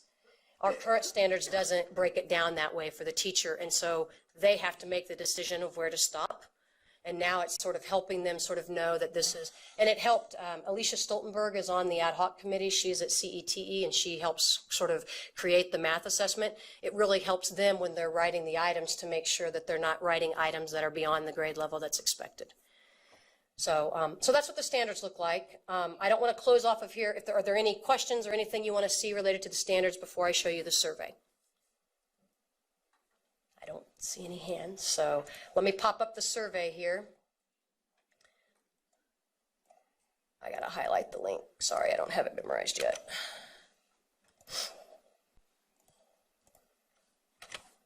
So the survey that the teachers or anybody, you guys can go on and fill. It starts out by just saying complete the survey. So this is small for you guys to read. You guys are all squinting. It's going to be that way on your computer screen too. But what it does say, and when we send this out on a listserv and on emails, is to know how to zoom in on your browser. And so I don't use Internet Explorer, so this will be a test to me. So I can zoom in and make it bigger. So now it's bigger for you all and it's bigger for me on my computer screen. And it tells them what the blue text and all that stuff would be. Because when you're in a survey, it's a picture of the standards. So if I hover over it, it's not going to pop out. It will only do that on the standards document. But basically within this survey, the only required information we are asking them is for them to tell us their role in education so that we have the perspective that the comments are written behind, if they're a parent, if they're a student, a legislator, and then what district they're from. And if they don't know, they can click on this page and figure out, because I know that when I was in the field, I had no idea what district I was in. So they select their district. That way, if Janet comes to me and says, how many people from my district filled out the survey, I can tell her. If I didn't have that in there, I wouldn't be able to tell her unless I went through and sort of counted each one and kind of guessed. And then after that, they just goes and it asks them what grade they want to review. So they don't have to review every grade level, or they can review every grade level, and they can go in as many times as they want to. So if I chose 3rd grade and I click on it, it pops up and it says, would you recommend any modifications, yes or no? And there you go. This is exactly what it looks like in the standards document. It's a picture of it. The links don't work because it's a picture, but they could actually see the content. And then down below, there's a text box for them to provide any feedback that they want related particularly to that domain. And then it just goes through all the domains for the grade. They don't have to answer anything. So if I'm an educator and I just want to look through it and get an idea, get a feel for it, I can. Nothing's required of them. But if I want to, I can provide detailed descriptions. And like I said, I've been going out and providing trainings, and Sarah has as well. And we've been sharing this with them with the trainings that we've been doing. So we've already been getting feedback, and there's been some really good feedback already provided, and that's with us not broadcasting it to the world yet. So basically, once you get to the end of 3rd grade, it'll ask you, do you want to go on to the 4th grade? If you say yes, it does. If not, you submit it and you're done, and you can come back tomorrow and do 4th grade if you want. So those are the 2 tools we have right now. Both of those are located on the math portal, so you can get to them on that website that's on the PowerPoint here that we shared with you right there. There's links to them. What we're hoping to be able to do once today's finished is to get this out on the listservs, letting them know about the town hall meetings that we're doing and inviting them and asking districts to send it out to all of their parents and put it in their newspapers, go to their school board members, get it out as much as possible, and then asking them to get as many people as possible to provide feedback. And then we'll close the feedback window by the end of February so that the committee can start reviewing the feedback and make our modifications in March. So I think that's all I wanted to say at this point. Is there anything I've left out, Sarah? Any questions, comments, feedback? Questions at this time? 2 yes. May I, Mr. Chairman? Yes, you may. Thank you. You have at least one response from District 2. I can guarantee you. You already have one. I already read it. All right. You said that, it's not about how fast a kid learns, it's whether or not he learns it. Yes. So one of the things I think this board is tasked with is changing the way we do school to actually do that very thing. So what I'm concerned about is that we're not putting the student ahead of what we think they should have from our perspective. In other words, we need to start thinking about what that individual needs. And if they need 1.5 years in 2nd grade math, that's okay. And if they can do 2nd grade math in 3 months, that's okay. And I don't see enough of that right here. And there's no need to belabor the point. We'll be talking again soon, I'm sure. But that's just my initial observation. Yeah, part of that is the handcuffing nature of the fact that we do have to provide state assessments, right? I mean, and they have to be provided on a yearly basis. And so when the standards are written, they're written per grade level. But we already know that there are students and teachers that aren't on grade level, for lack of a better way of putting it, whether they're ahead of schedule or a little bit behind the schedule. And teachers are constantly making modifications in their classrooms and teaching the content where the student's at and meeting them in that road. These are just there as a guideline. Like I said, the average run of the mill, if you're on park, on course, but there are students who are going to be beyond that, and we have to look at how we can reach those students by enriching or accelerating their content. And there are students who might be struggling a little bit more, and we need to find ways to meet them where they're at. And I totally agree with you, Steve. It's just right now we're in the world that we're in, and we do what we can. And I will say that in the front matter of the standards, we do address the fact that teachers differentiate for students, and I think as an agency, we are really working toward moving towards a more personalized learning atmosphere and competency-based, and we already have some districts that are implementing that in the math classroom by incorporating some business and industry competencies into their math courses at the high school level. So it's something that I think locally people are doing. Yeah. That is Steve. Sally? Mr. Chairman, I have about 4 questions, so if I may. Number 1 question, I have to do a presentation at a board meeting on Monday on how we go through and how we're doing our standards, and I wondered that the PowerPoint, is that where I go get it that you just did? Yes, ma'am. You'll have this PowerPoint. If you clicked on this link here, I'll just show you what it does real quickly. It opens up. And where do I find that one? This is on that PowerPoint that I gave you. It's the very last 2 pages. So this right here, the website will give you, on this website, you can see all of our committee members and all of that stuff, but it will also have the actual copy of the standards that you can look through, like I was showing you. And then the very next slide has the link to the feedback form, which is also on that website. So if you go to the website, they're both there. They're just embedded into this PowerPoint for you as well. Okay. And Sally, you can also email me, and I'll be happy to send it to you. And if you want me to do a recording of you, I'll be more than happy to help. No. Just send me that. Just send me that deal. Okay.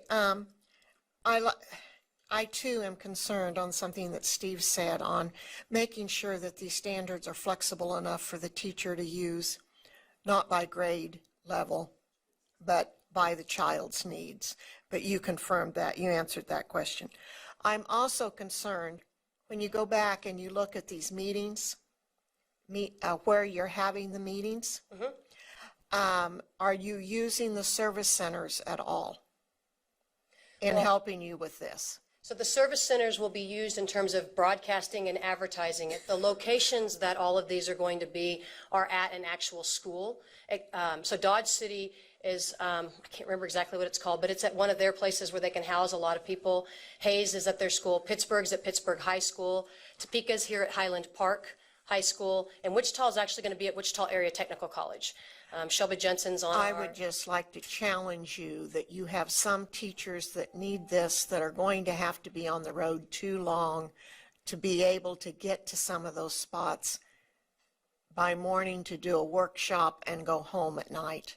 The meetings are actually, I didn't say this, and so I'm glad you actually said that. The meetings are going to be in the evening from 6 to 7:30. Okay, but then you're going to have people on the road till midnight in my area where you don't want them right now because that's where the deer and the antelope roam and all of the coyotes. And so they go big game hunting at night.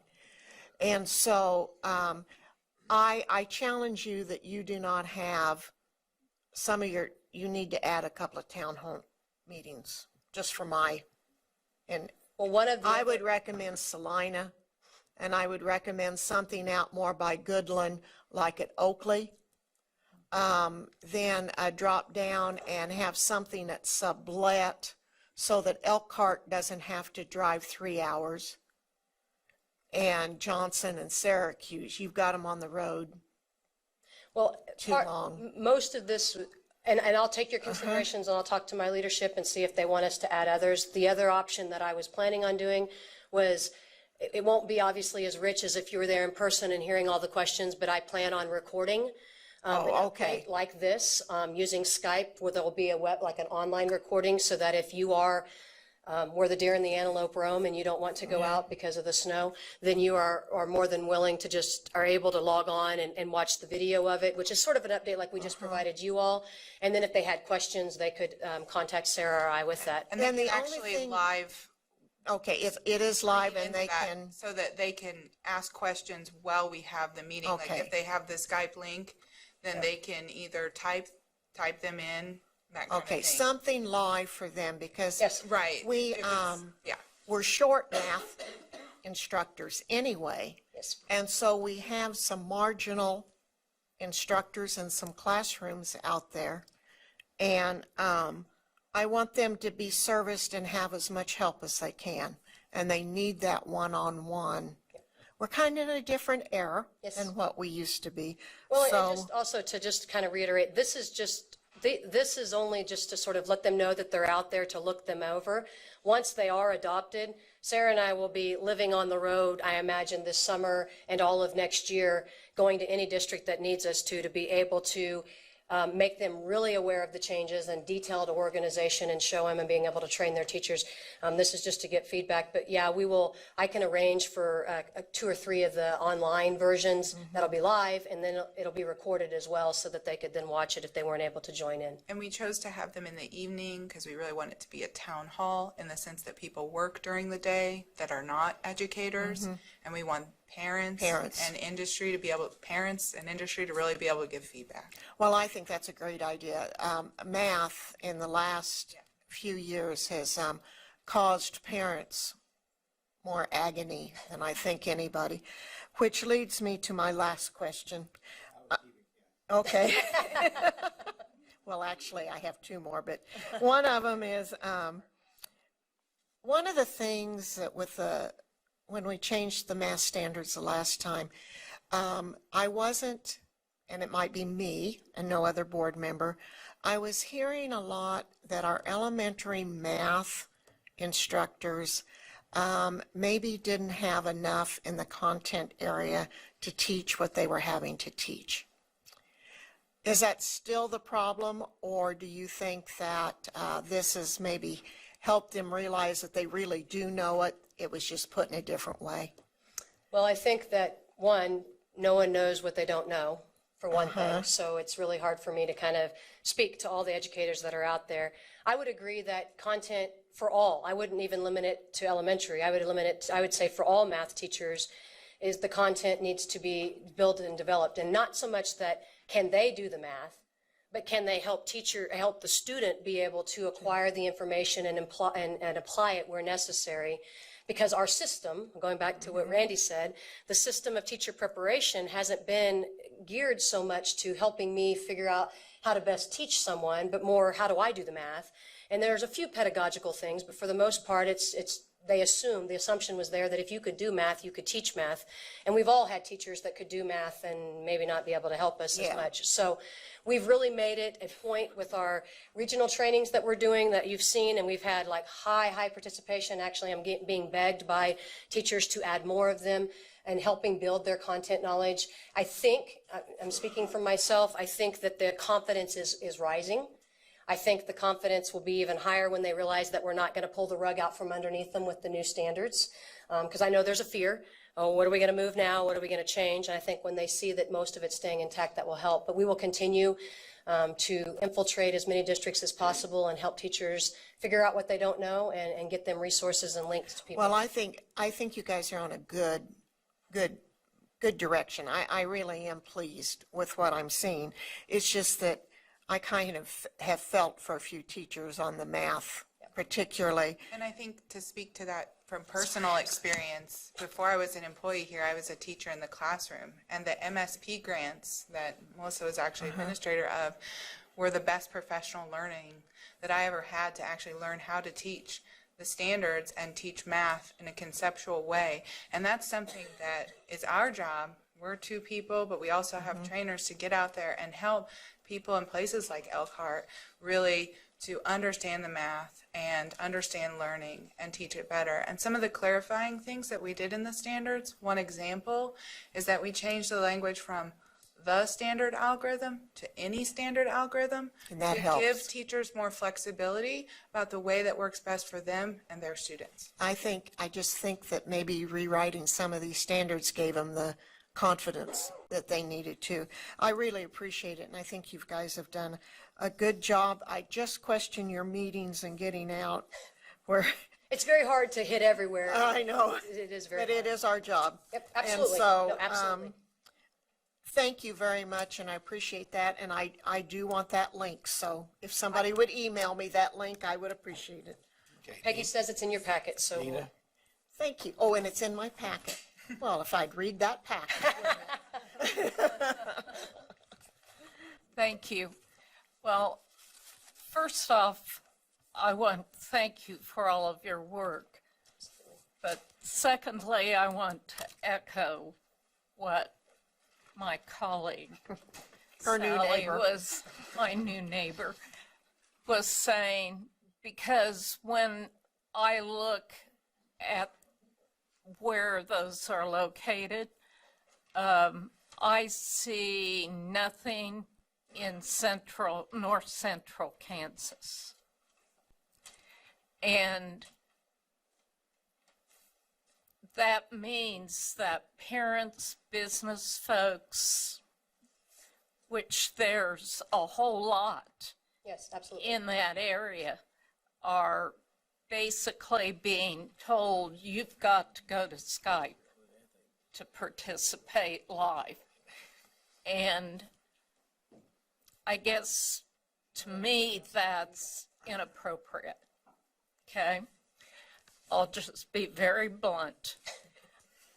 And I also saw that when you were going through some of the standards, and I don't know whether it's a link back to old standards that what I was seeing, but it said Common Core Okay, on I'll look through that. something. It's probably the And learning progression. I would suggest you change that to something else, because that is, yeah, it's a, Well, part of, I'll double check. I tried to go through and make sure that there was not in that language, but if it is a resource that's being referenced, I have to call the resource well, what it is. and maybe that's So- what it is. That's It's what it was, is a resource that was being So used. that's what it is. Yes. I agree. The language in the But standards does not just say. making sure we don't Absolutely. use These are that Kansas math language, standards. because it is a key hot button, and we can solve a lot of our anxiety out amongst the constituency if Yeah, and when we we were, remove those terms. when the committee was writing the standards, that was one of the things that I talked about was it's easy to avoid conflict if you make sure that it's clear that these were written by Kansas educators and for Kansas educators. But if it was a resource, just because of the nature of the fact that you have to call it what it's called, like if we're referencing a book, Right. then it is referenced that way. But I will go back through and I do another. totally agree that it needs to be very clear, though, that it's a resource Absolutely. and not a part of our standards themselves. Absolutely. Thank you. Okay, thank you. Are there any other questions? Thank you very much. We'll be seeing these again, I'm sure, several times. I need to make a clarification, however. Deer and antelope don't roam this way. It's the buffalo that roams. And for those of you that are native Kansas, I expect you to remember that. I would encourage each of you, please fill out your preferences for committee assignments and give them to Peggy before we leave, or you'll all be assigned something really obnoxious. And we are recessed until 1:30. Again, we thank the students for being here. We appreciate it and look forward to seeing you as part of our profession. We are in recess. Welcome back to the afternoon session of the Kansas State Board of Education. Our first item on the agenda is a report from SEAC. Colleen, are you the one that I call on? Fine, thank you, and welcome. Great, thank you. Good afternoon, State Board members. Thank you for this opportunity to be here today. It's my pleasure today to be here to represent the Kansas Special Education Advisory Council, known as SEAC.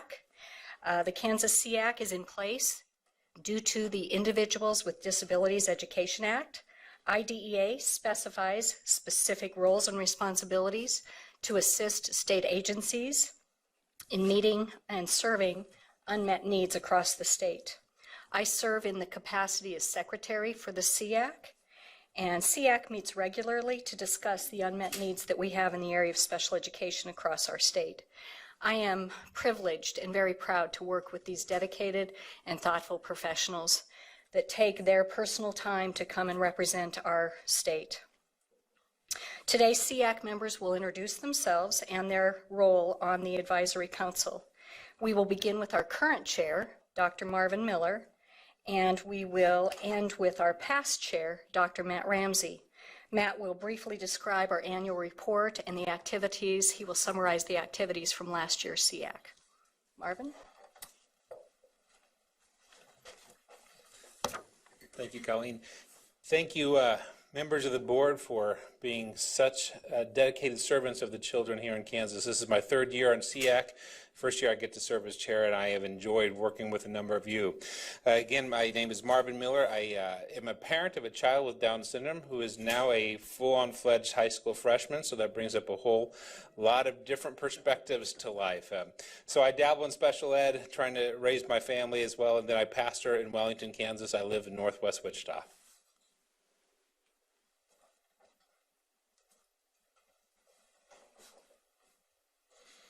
Good afternoon. I'm Joe Macy. I'm the vice chair for the SEAC. I also work at the Kansas School for the Deaf in their outreach department. And it's just a pleasure to serve on SEAC, and I look forward to collaborating with the board. Thank you.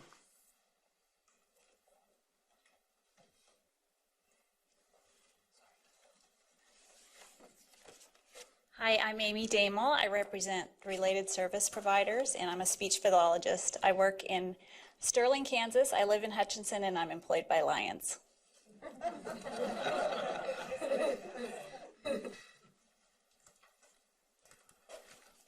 Good afternoon. My name is Stacy Clarkson. I represent the Department of Corrections on the SEAC committee. I reside in Independence, Kansas, and I work for Southeast Kansas Education Service Center, Greenbush.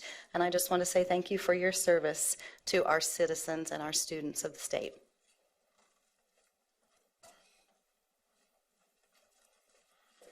Hi, I'm Leslie Gerard, and I'm with Families Together, and Families Together is the federally designated parent training and information center. It's kind of a mouthful, but we serve families that have a child with a disability, so we talk to parents every day.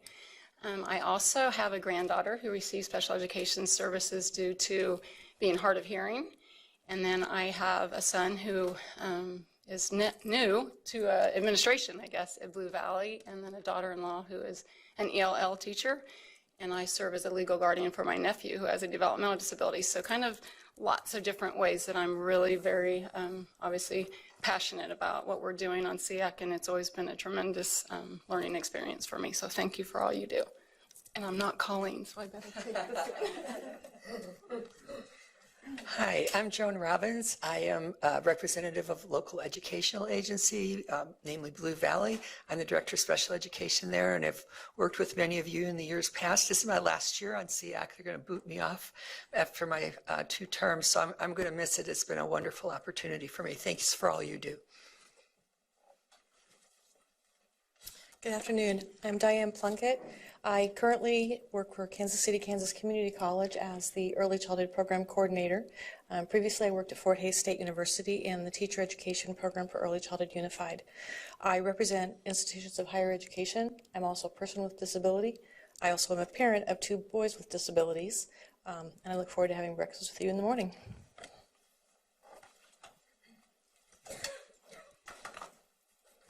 Hi, my name is Deb Hauser, and I am the Executive Director of Special Education and Student Support Services for Manhattan-Ogden Public Schools. And this is my 2nd term on SEAC, and I represent a local education agency.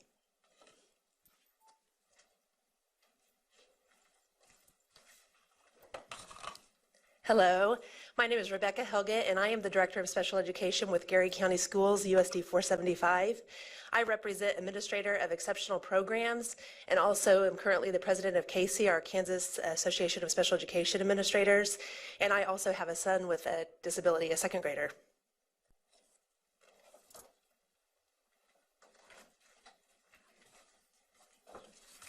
Hello, Kathy Kirstenbrock-Osmeyer. You've probably seen me before. I can't tell you how many years I've been on SEAC. It's like I just keep getting, you know, if I don't represent this, I'm representing that. Currently, oops, let me put this up there. Currently, I'm representing juvenile corrections, but I'm the Director of Special Ed at the Northwest Kansas Educational Service Center, way out there, all of Northwest Kansas. And then I also work with Smoky Hill on a contract to oversee special ed programs at Lawrence Gardner High School here in Topeka at the Juvenile Correction Center in Larned, which of course many of you know they're closing that and those students will be moving here to Topeka. I also serve as past president of KC behind Rebecca now, and she's experiencing all that fun. And I also serve on the State Interagency Coordinating Council because I'm a coordinator for Early Intervention Services Part C, which is birth to 3 special ed. I have 2 grown children. My son is 24, and those of you that have been around a long time heard about him. He had a lot of issues related to behavior and his Tourette syndrome, but he is now a diesel mechanic, making money, closing on a house this Friday, living in Hoxie, living the life, and I mean, I am so pleased. I do say a prayer every day, but nonetheless. And Christina, she graduated from KU. She was on an IEP for giftedness, and she is employed with Appleseed and doing good things as well. So I'm passionate about everything SEAC, and again, thank you guys for all the work you do as well.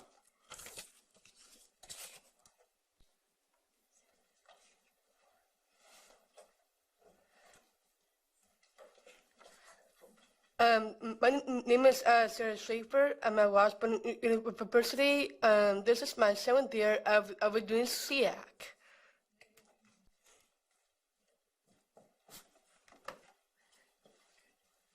My name is Rob Scott.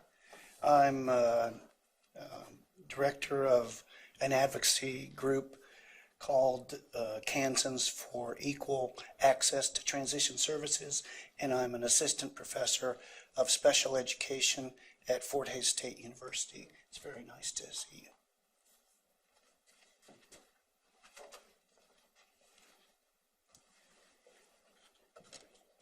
I'm Tina Gibson. I represent general education teachers. I am a 5th grade teacher in the Seaman School District. I was a special ed teacher for 14 years, so I have a passion for special ed even though I'm in the general ed setting now.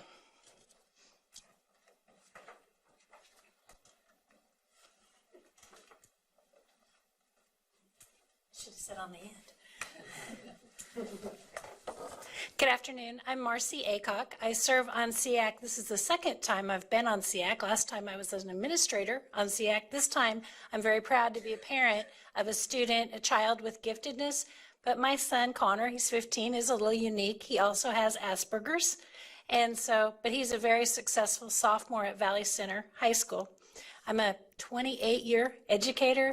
I've been a teacher, principal, higher ed official. I worked at Butler Community College, started their early college program, and now I work for an educational nonprofit and work with about 200 high schools across the country on career pathways. I live in Sedgwick near Wichita. So glad to be here, and thanks for your support.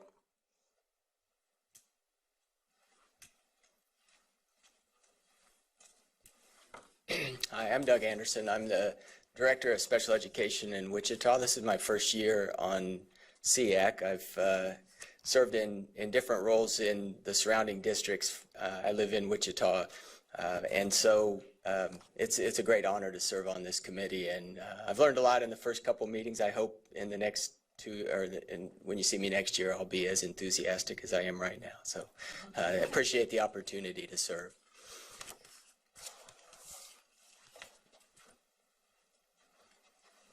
Good afternoon. My name is Matt Ramsey. I direct the education program at Benedictine College in Atchison, Kansas. and I'm the past chair of SEAC. This is the first year in 6 years that I've been away from SEAC. Since July, this is my first meeting. So as I sat in the room this morning, it always humbles me, the experience and the expertise and the passion on SEAC for the students of Kansas. And one of the things that Colleen said this morning, I don't think she knew I was listening to her, but I was. She was talking about our SEAC agendas and how that we always come with agenda, we always set an agenda, we always have things that we like to talk about, but there's really no predicting or account for where our conversations go. And the sharing that takes place among not only the board members of SEAC, but also the community members and the other experts who come to share with us. And so the thing that I was really struck with as I leave SEAC is that we're a learning organization. We learn from one another, we learn from the community, we learn from you. And while we're called the Special Ed Advisory Council, and we are called upon to provide guidance and support and comments to many, many groups, I think the real value of this group is the capacity that we have to learn. Some of the things that we did this year, my job today is to go through the annual report that we've provided for you. I thought maybe the most fun thing would be to look at the last several pages, the list of acronyms. I'm glad that worked, yeah. I'm going to take it to my students tomorrow at the beginning of the semester and give a pop quiz. We'll see what they can come up with. My report centers on the 2015-2016 SEAC year, so that we ended last July. And in that year, we met 6 times. There were a lot of issues that we dealt with. So we met more than our 4 mandated times. We had some conference calls based on some issues. In those meetings, we covered a lot of ground.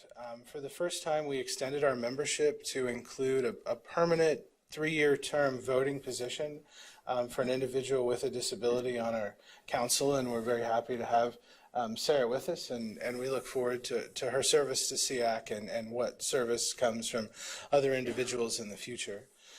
For the past several years, we've spent a lot of time, as have you, on issues related to ESI. And we always thank Mr. Porter and Dr. Marvin and Dr. Robbins for their support in working through those very complicated issues. Last year, we were also able to provide some guidance to a national publication that reports out on how each state handles ESI.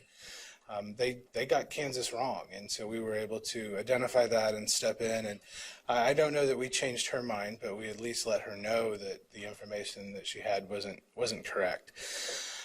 We've provided support and collaboration and learned a lot about Senate Bill 323. This is the language assessment bill that looks at language acquisition and assessment for the deaf. As I said, we learn. Joan from the Kansas School for the Deaf chairs one of the subcommittee meetings of that group. A lot of what we do is go out to other groups and serve in other capacities. We've been involved with the Blue Ribbon Task Force on teacher shortage. Our Kathy Ko, who is always here, has been involved with that. And of course, we understand the teacher shortage in the state of Kansas, especially as it relates to special ed teachers, and are working to do what we can to advise and help in that process. We've provided guidance to the state board as we look at the Every Student Succeeds Act. Myself and another past member of this group sit on that committee, so we make sure that the special ed concerns are represented there. We've been involved in the Kansas Integrated Accountability System updates, learning what's going on over there, as well as the updates that come from the Kansas Technical Assistance Network, the TASN groups. And we also hear from the early childhood networks in the state. We also represent SEAC at conferences across the country and the region. Members attend the National Council for Exceptional Children meeting. We attend the Kansas MTSS conference, the Kansas Special Ed Leadership Conference, and the Tri-State Law Conference. And so much of what we do is out there networking, building relationships, learning from those individuals and families with disabilities, also that we're in a position to advise others. And so we appreciate the time that you give us, the voice that we have, and we appreciate your voice as we consider these issues together. Thank you for the service I've been able to provide. It's been a pleasure, and I look forward to seeing you all in the future. Thank you very much. Are there questions? If not, I have some. Tell me what your major challenges and major successes are. Do you want that to come from members, or do you want that to come from KSDE? I want that to come to whoever thinks that they want to answer it. I'll call on your chairman. And I served on the Blue Ribbon Task Force, but we are experiencing teacher shortages yet. We have a lot of waivers, but we were even talking this morning, a colleague of mine here, about even finding early childhood special ed people to fill the roles in some of our Head Start programs. If you'll pardon me, Kathy, yes, if you would. I have that big voice, but Yes, but we're broadcasting to the world. I'll do it. Don't let that make you nervous. The world. This is Kathy speaking. No, no. I'm Kathy Kirstenbrock-Osmeyer, Director of Special Ed Northwest Kansas Educational Service Center, and I was just sharing that teacher shortages is a real concern for us. Even in our Head Start programs, we have been unable to find qualified early childhood, and we want early childhood special ed teachers to serve in those roles, and have had to waiver people that didn't even have a teaching license and get some special exceptions through Head Start on that. We have a number of staff that are on waivers, and that is a continued concern for us. We are short in the area of school psychologists, and we are very short in the area of counselors and social workers to work in our schools on mental health issues. So those are significant concerns for our area, and I think that there are areas across the state as well. Okay, thank you. Anyone else? I would just like to also add, we had topics of discussion this morning: inclusion of students with disabilities. They're students first. They belong, but meeting their needs, particularly with challenging behaviors, and being able to provide supports for teachers to be able to meet the needs of all the students that are in their classrooms, recognizing that there are shortages in time, people, and resources. Kathy? Thank you, Mr. Chair. I might follow up with the teacher vacancy shortage. Certainly special ed, I think we all know because we approve waivers every month. And we are, matter of fact, right after you today, we're going to have the direct entry special ed standards presented to us. But Kathy, you mentioned school psychologists, which I would assume, I mean, it was a huge issue when I was in the field several years ago.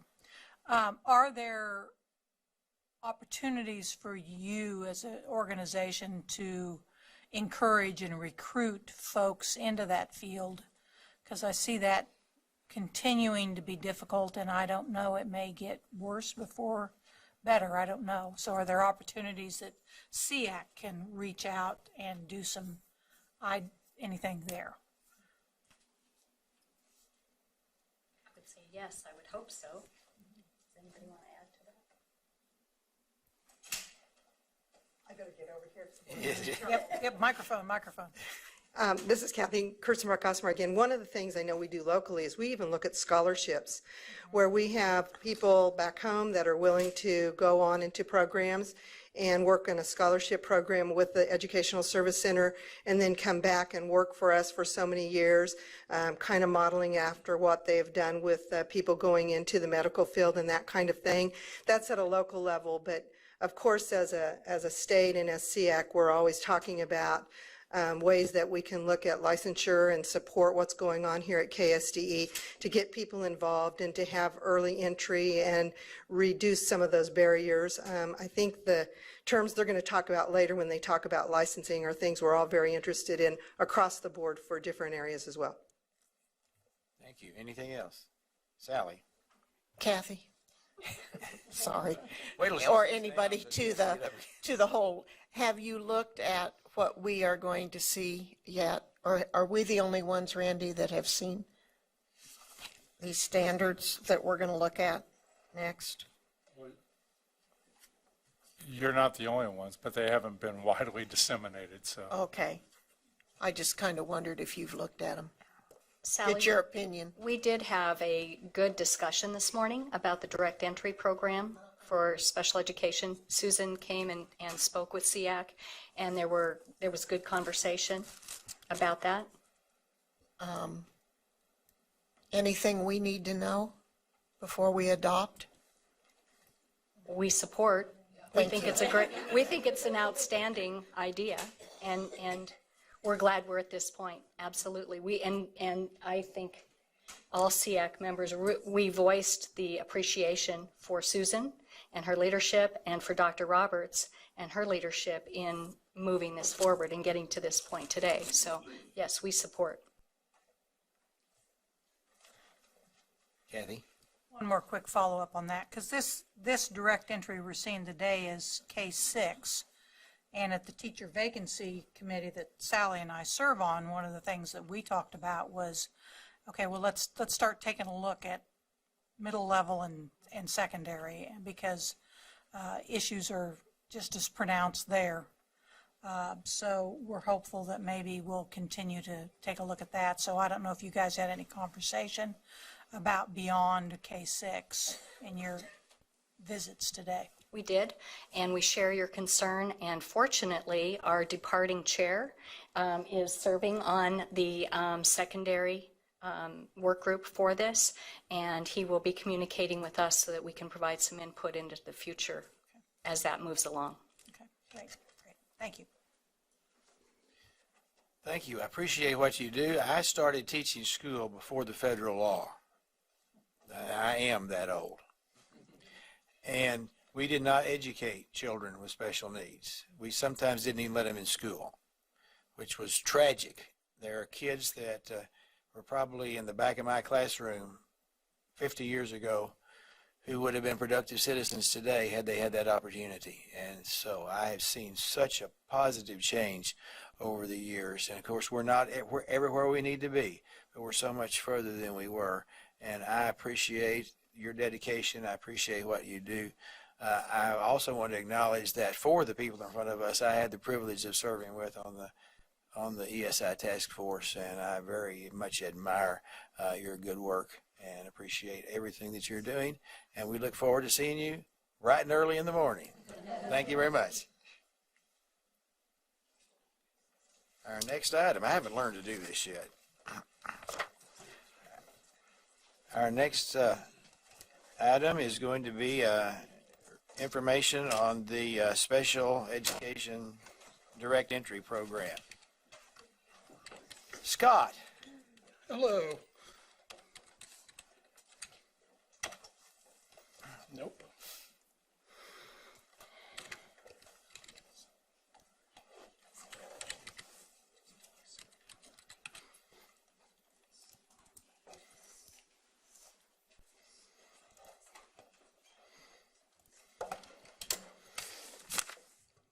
All right, good afternoon.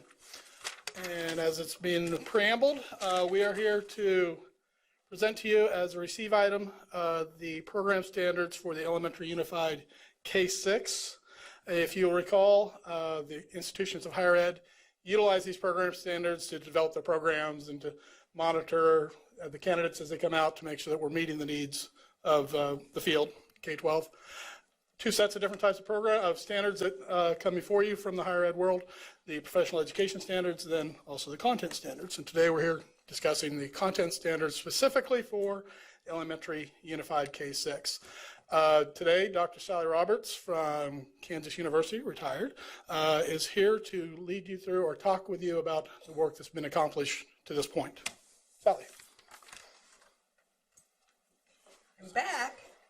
I know I told you that I would be back, and that was like 2 years ago, and I apologize that it has taken us so long. The thing is, when you have anything unified, it has pieces. And so this is a unified standard. So the special ed piece had to be done first. And then we were waiting on the elementary ed to finish because we didn't want to do ours and have them change that. So that's been part of the difficulty. But we did it. We're here. And I'll be anxious to hear when you all have had a chance. I realize we literally finished this up last Thursday, many of us driving hours in the snowstorm to get them finished so that you all could have them. So I know that you haven't had a chance to look, but I hope that you'll have a chance to look at them before they're passed, and we certainly can answer questions. But I'm pleased with what we ended up doing. these unified standards are geared toward being delivered in a general ed classroom. Now, does that mean that they're going to come out with an initial special education license? We made this non-categorical, not disability specific. The language in the original reg didn't have a stipulation. We kind of went down a path where we looked at trying to deal with just high incidence and weighed lots of different things. We had input from higher education saying we can't really train that cross-categorical because we don't have faculty that can deal with those issues. And in the end, we decided as a group with input from special ed and SEAC that it would be non-categorical, non-disability specific. A teacher, what I want you to think about is these are the concerns that we've dealt with. First of all, we did not want to make standards so onerous that an IHE, a higher education institution, would not choose to make a program. Because remember, we're writing standards so that the programs in the colleges and universities can train the teachers. So if we make standards that are so difficult for them to write a program to, they're not going to do it. And we can't make them do it. You all can't make them do it. And then we're not serving the purpose. Another reason it took us a long time, we wanted to make something that those colleges and universities, departments of special ed, from small private schools all the way to large public institutions would say, we want to do this and we want to sell it to our students. The other thing is, if you make a program so onerous that students say, are you kidding me? It would take me 5 years to get out with that. And I'm going to be making, these are initial folks, these are kids that are going to come out at 22 with a lot of college debt. And if they're saying, if I go into regular elementary ed, I'll be finished in 4 years, I'll have this amount of debt. But if I add this program, or if I try to do this program, the way these standards are written, it's going to require me to take at least a half a year or an additional year. I don't think I'll do it. Well, we haven't accomplished what we wanted to do. So those were the kinds of things we looked at so that we could, first of all, make students be interested in doing it, make institutions of higher education interested in writing a program, and also have an enthusiasm for working with all students. I want to caution when you think of this, and this is what we've looked at, these are going to be students that are 22, 23 years old. I have a grandson who turned 17 today. The thought that he could be coming out in 5 years from a program, 6 years, and teaching a full range of students with disabilities is mind-boggling. So it's important for us to train these folks so that they will understand the need for specialized support. It's non-categorical, meaning that you could have students in that classroom with pretty significant needs all the way through to, students who are gifted.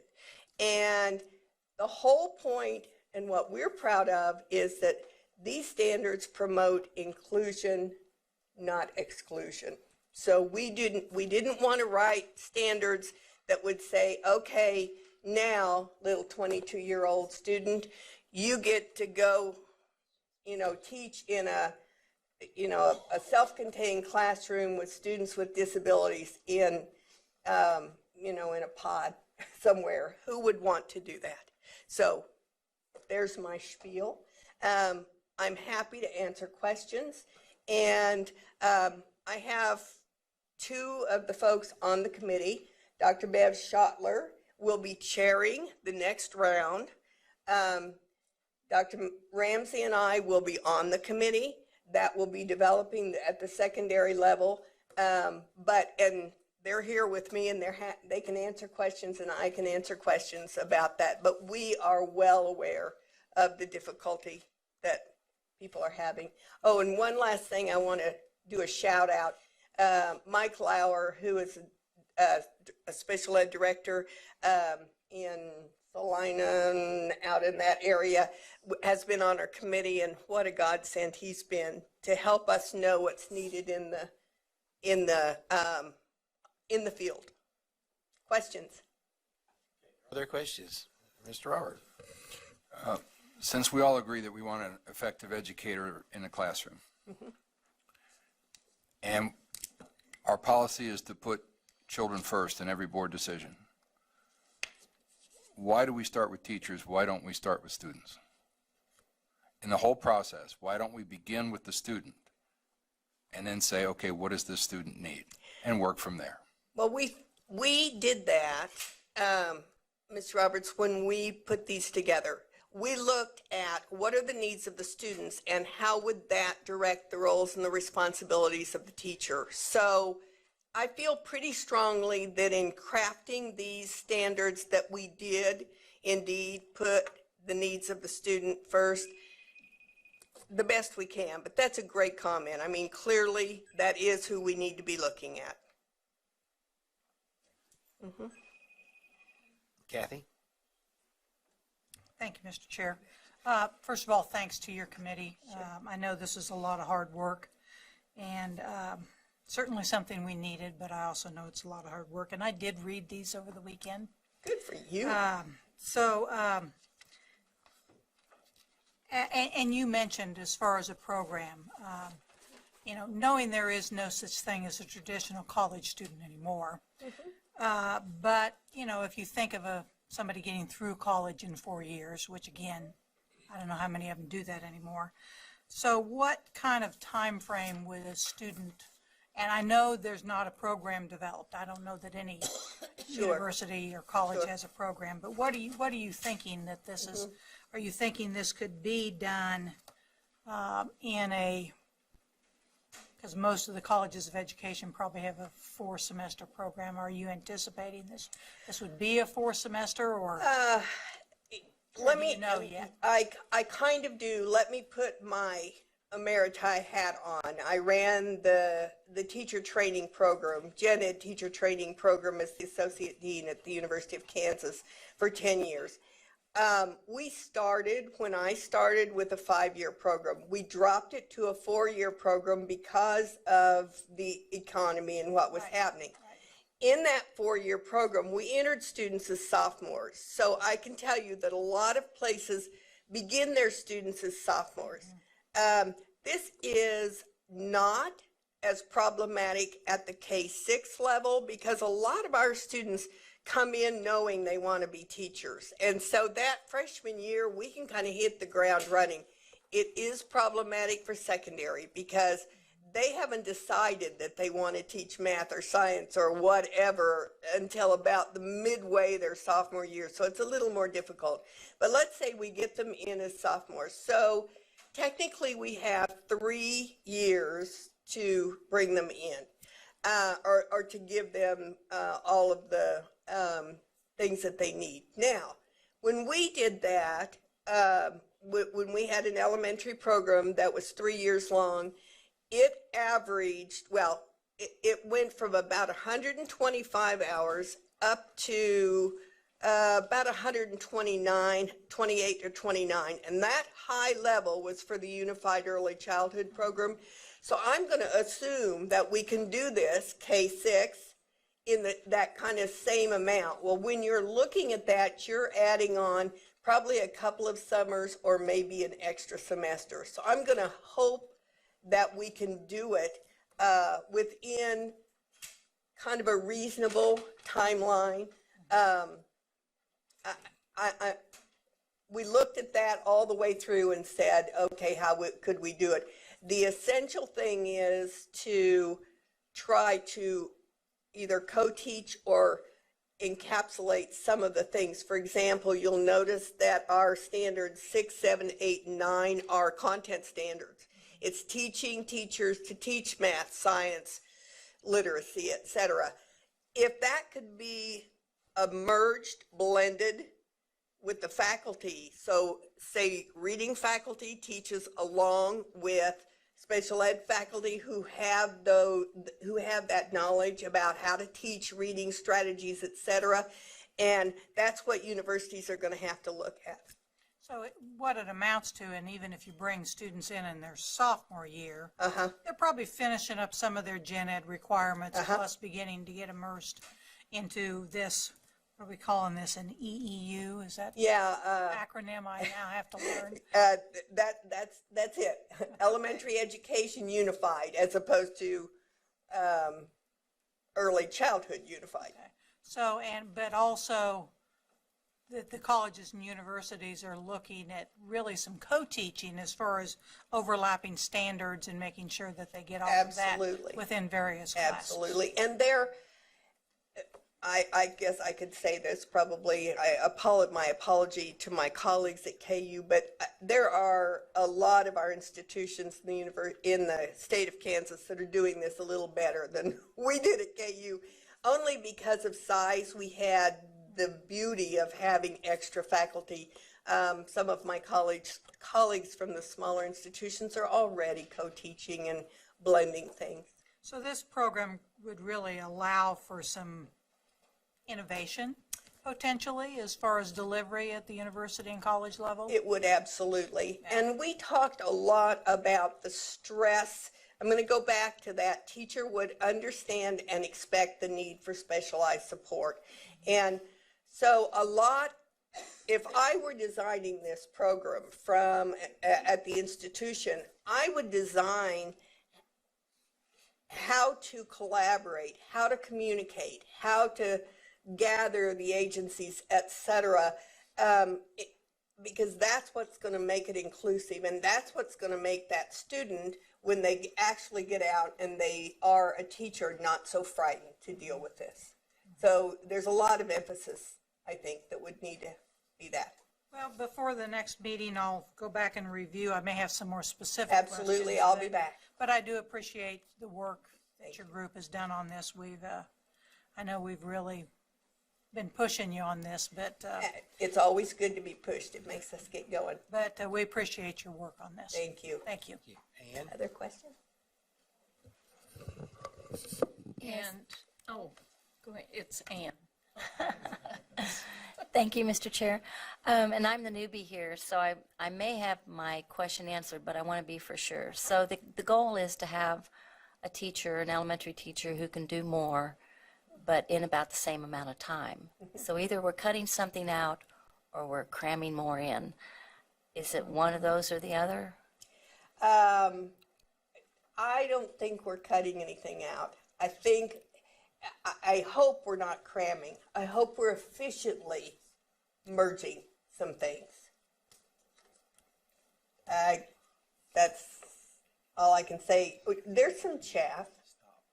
I mean, I'm an old dean. I can say that. There was chaff in my program. Yeah. There were things that we could be leaner and greener on. And to do this and do it well, we are going to have to be lean and green. Okay, thank you. Good Thank question. you, Mr. Chair. Thank you.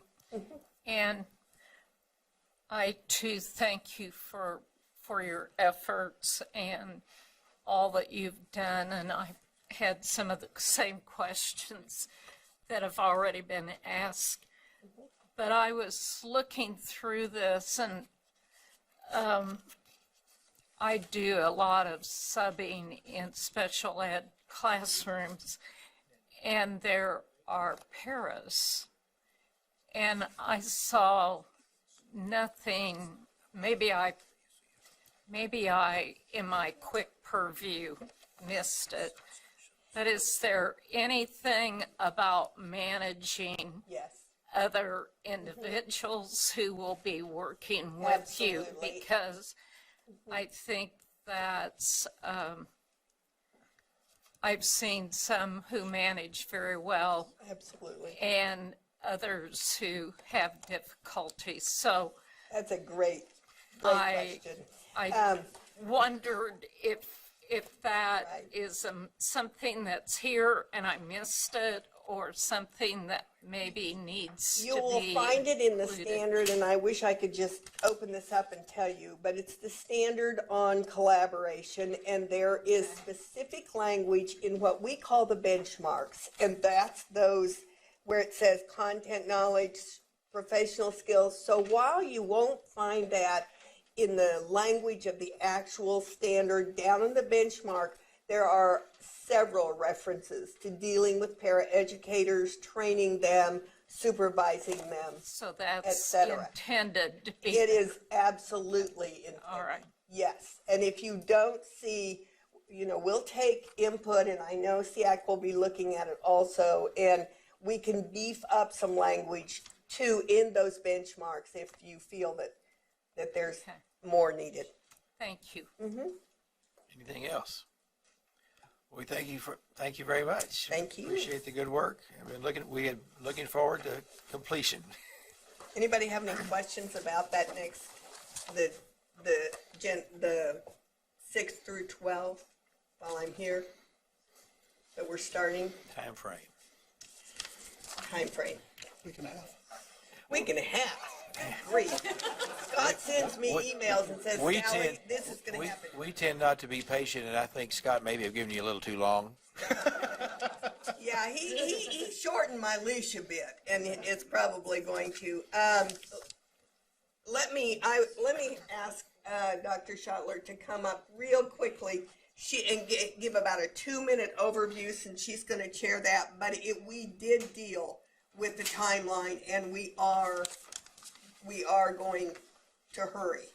But we learned a lot on these, so we're going to be better the next time. And we have started the talks for the 612.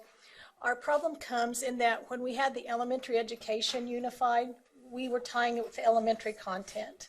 So our question at the secondary level is, do we tie it to a content or do we not? Do we give some options for content or do we not?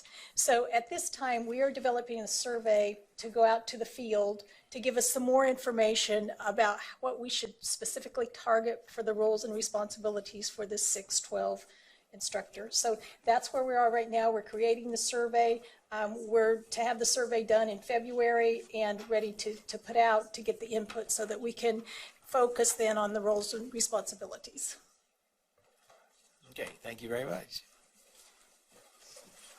So the final thing to say, Chairman Porter, is the public comment period has begun as we speak, and with all intents of coming forward in February as an action item for you.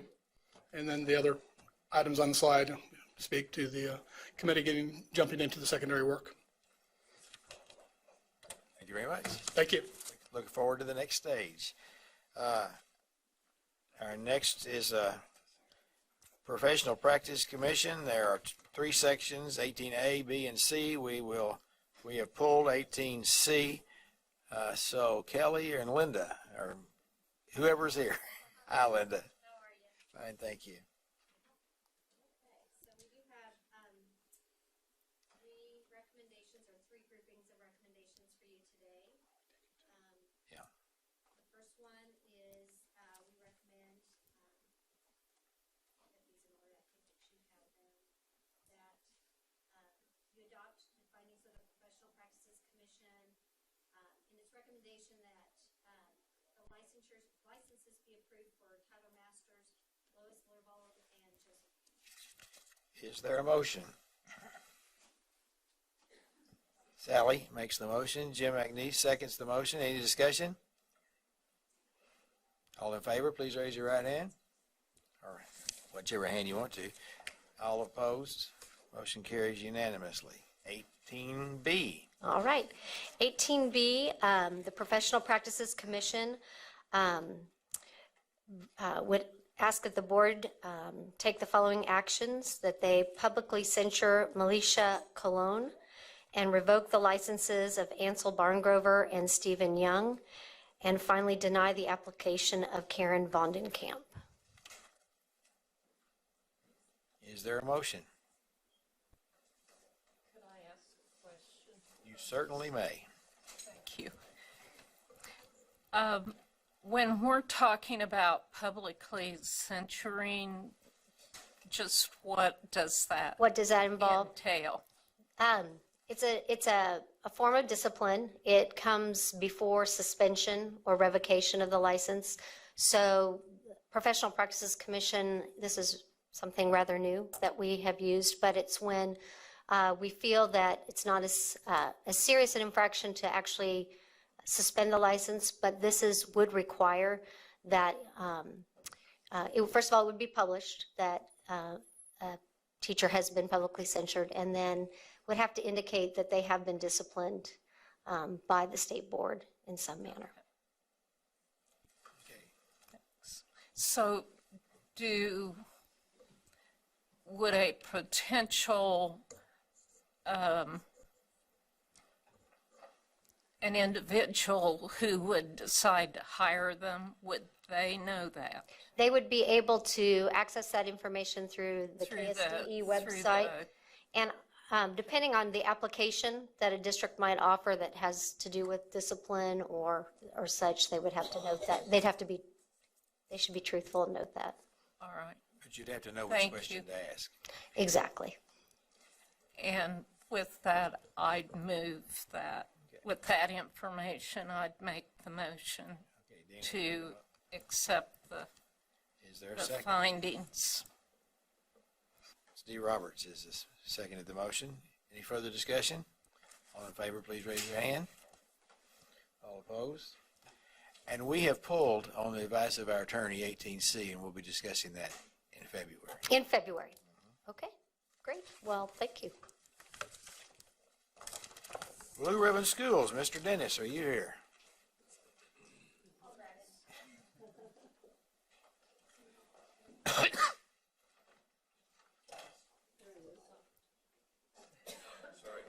You're up, young man. This is fun time. You get to see the results of some of your hard work and those at the local level that really, I like to say that the teachers are the ones that does the work. The rest of us are just supporters and helpers, we hope. And sometimes I think teachers might say that we're not that much help, but you ever heard that, Mr. Porter? Yeah. But I tell you what, today, the National Blue Ribbon Schools program recognizes schools whose students achieve a very high level and are making significant progress in closing achievement gaps among different groups of students. It's really fun to be involved in this process, and the program sets a standard of excellence for all schools striving for a highest level of achievement. And they got to go to Washington, D.C., be honored, and they did that last fall. And they're here today to share with you a little bit on how they closed the achievement gap and raised the bar. And first up is Challenger Intermediate School and USD 265 Goddard. Whose district is that in? So, Jess Herbie. No. Jess Herbie. Jess, where are you at? There you are. Real good. That's good. That's them with your brilliance, man. I don't know about brilliance. I think Mr. Dennis hit it on the head. You know, it's all about the teachers and what they do in the program. But one of the things that we have really focused on in Goddard, especially at Challenger, is not about the curriculum piece of it, but more about the relationship building side of it. We've done some initiatives over the past couple years that have really been working with trying to build better relationships with our students. We started a program last year called Capturing Kids' Hearts, which is all about trying to work on those relationships, building on those relationships, where our students are involved in the classroom, setting the social contract that they come up with. We greet our students each and every day. Our school is just also nominated as one of the 46 out of 1,000 schools in the nation as a Capturing Kids' Hearts showcase school as well. So we really focus on relationships. They share good things. We want to try to change that mold of what those kids are seeing, because one of the biggest things that we're focusing in on is soft skills. Our kids need to know we're trying to get them prepared for the real world, shaking hands, making eye contact, being able to talk to adults, and doing those things that you might not see on a test or on a paper. But what we're seeing is that is increasing the level of comfort with our kids within the classroom that is producing better work than what we've ever seen before. And so we're really proud of our students. We're really proud of our teachers. They put in a great deal of effort. And so those are things that we really focus on. We also focus on character development. And that's something that we're really pleased with. Our counselor, Megan Alexander, is here with me today. And we put in a lot of time working on character development, where every month we're focusing on a character piece. And we're kind of overseeing that and seeing that through and making sure that kids, understand that, character is, we really focus on, it's not when other people are around, it's character is shown when no one's around. And so trying to make better citizens out of our students. So we're just honored that we were nominated for the Blue Ribbon Award. We had a wonderful time in DC, mingling with other schools. And so we just continue to keep working. And in Goddard, one of our strategic plan is all about, we don't want to be status quo. And so we continue to keep working.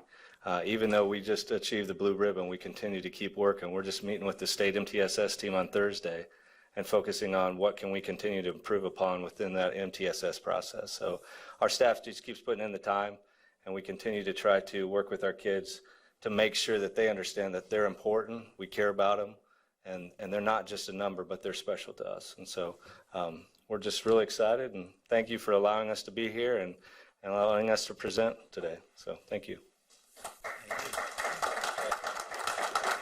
Congratulations. Questions now or later, Mr. Chairman? Let's wait till all four and then All right. maybe have questions. Next is Chanute Elementary School. Whose district is that? Oh, Mr. Chairman, that's in your district, 413 Chanute, and Principal Gary Wheeler is going to share a little bit about how he popped the scores up and exceed expectations. Thank you, dear. Yes, sir. Thank you. Well, I first of all, I want to say thank you for inviting us to be here today. It's a real pleasure to be here before you. I wish I could come to you and tell you in Chanute we found the magic pill for improving schools. But in essence, school improvement just takes a lot of time. It takes a lot of effort. It takes a lot of commitment. It takes a lot of hard work, and it takes some really dedicated people. And so we're lucky to have that in Chanute.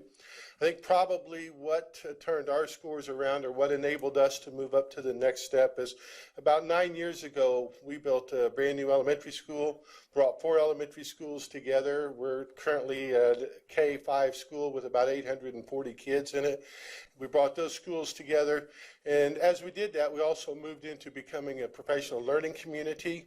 And so we've been working on that. We've been working on professional learning teams for some time now. But about 3 years ago, we stepped back and we looked, and we realized that we probably weren't getting as much mileage out of that as we would have liked to have gotten. So we went back and we refocused ourselves as a professional learning community and refocused our professional learning teams. For those of you familiar with professional learning communities, there's a series of about 3 or 4 questions that you always have to answer. Question number 1 is, what do we want kids to learn? And so we went back at that time, we looked at our curriculum, we re-identified those essential skills, those things that we're going to go to the mat for kids to know. And they don't get to exit a grade level until they know those things. So we re-identified those, we realigned those. Then the second question that the professional learning community has to answer is, how will we know if they learn it?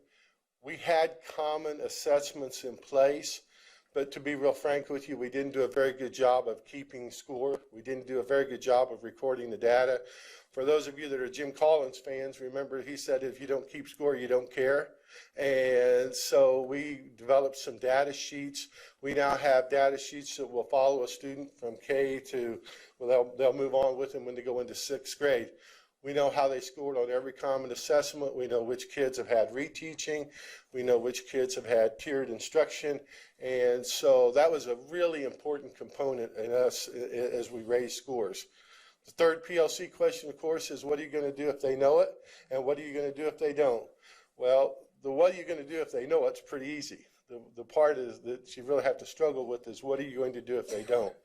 And so we really looked at our tiered instruction. We really focused it, and that focused on those essential learning outcomes. We spent a lot of time and a lot of resources developing opportunities for Tier 2 and Tier 3 instruction. And so all of those things came together, and we feel like that those are the things that probably made the difference for us, is just that refocus and that realignment and making certain that no kid gets to leave a grade level without having essential skills. So that's what we did at Chanute Elementary School. So, Thank you, Gary.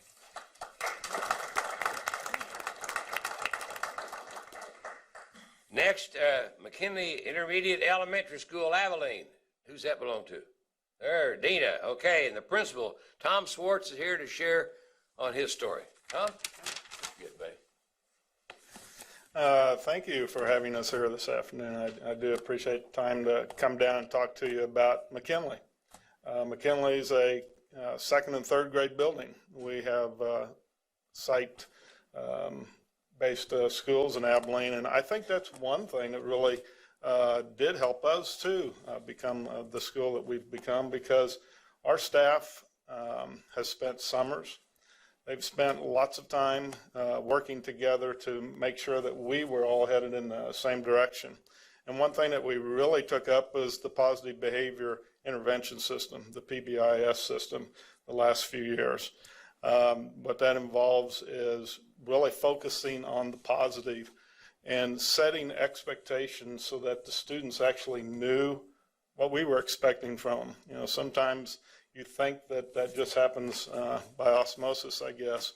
But what we did was sat down as a staff, and that was all staff. That was paras, janitors, secretaries. We all worked together to come up with what we wanted to make sure that the students understood was the expectations at McKinley. After we set those, then we looked for students doing those expectations. What we do then is we give them a ticket. In fact, I remembered to take off my badge before I came in here, but we all have little badges where we have tickets in those badges, and when we see students doing the expected behaviors, we go up to them and tell them specifically what they're doing. We don't say, great job, and just hand them a ticket. We tell them what they're doing. We say, thank you for walking down the hall quietly with your hands to your side, so that they know what they were doing correctly. As a staff, what we found out was now, instead of in the classroom looking for behaviors that were not the behavior we wanted, we're looking for behaviors now that are positive. And by doing that, we've become more positive. We've become a more caring environment. And I think you've heard that already from the previous two that talked about their schools. When you create that positive environment, it really makes a difference with the academics. And I think that's really where we've come through. We are 64% free and reduced school. We have students coming to us with all kinds of needs, families with all kinds of stresses. And if we can't help our students feel good about the environment they're in at school, it's going to be hard for them to perform academically. So with us positive behavior intervention system, with teachers becoming mentors to students who are having difficulties, we think we've provided that opportunity now where kids can actually feel like they're there for the academic reasons. Just as a sidelight, our staff has already handed out over 27,000 tickets to our students this year, and we have 200 students in our school, so 27,000 tickets. And then those tickets can then be used in a little behavior store that we have in our library. And the students can go down there and use their tickets to purchase school supplies, is mainly what we've got in that store. But we also have some food in that store, cans of food, boxes of food, that students can use their tickets to purchase that food, and then it's brought down to the food pantry in Abilene so that they get a sense of helping the community too. So all of those things together, I think, is what's making McKinley a place where kids are there to actually learn. So thank you for again having us here.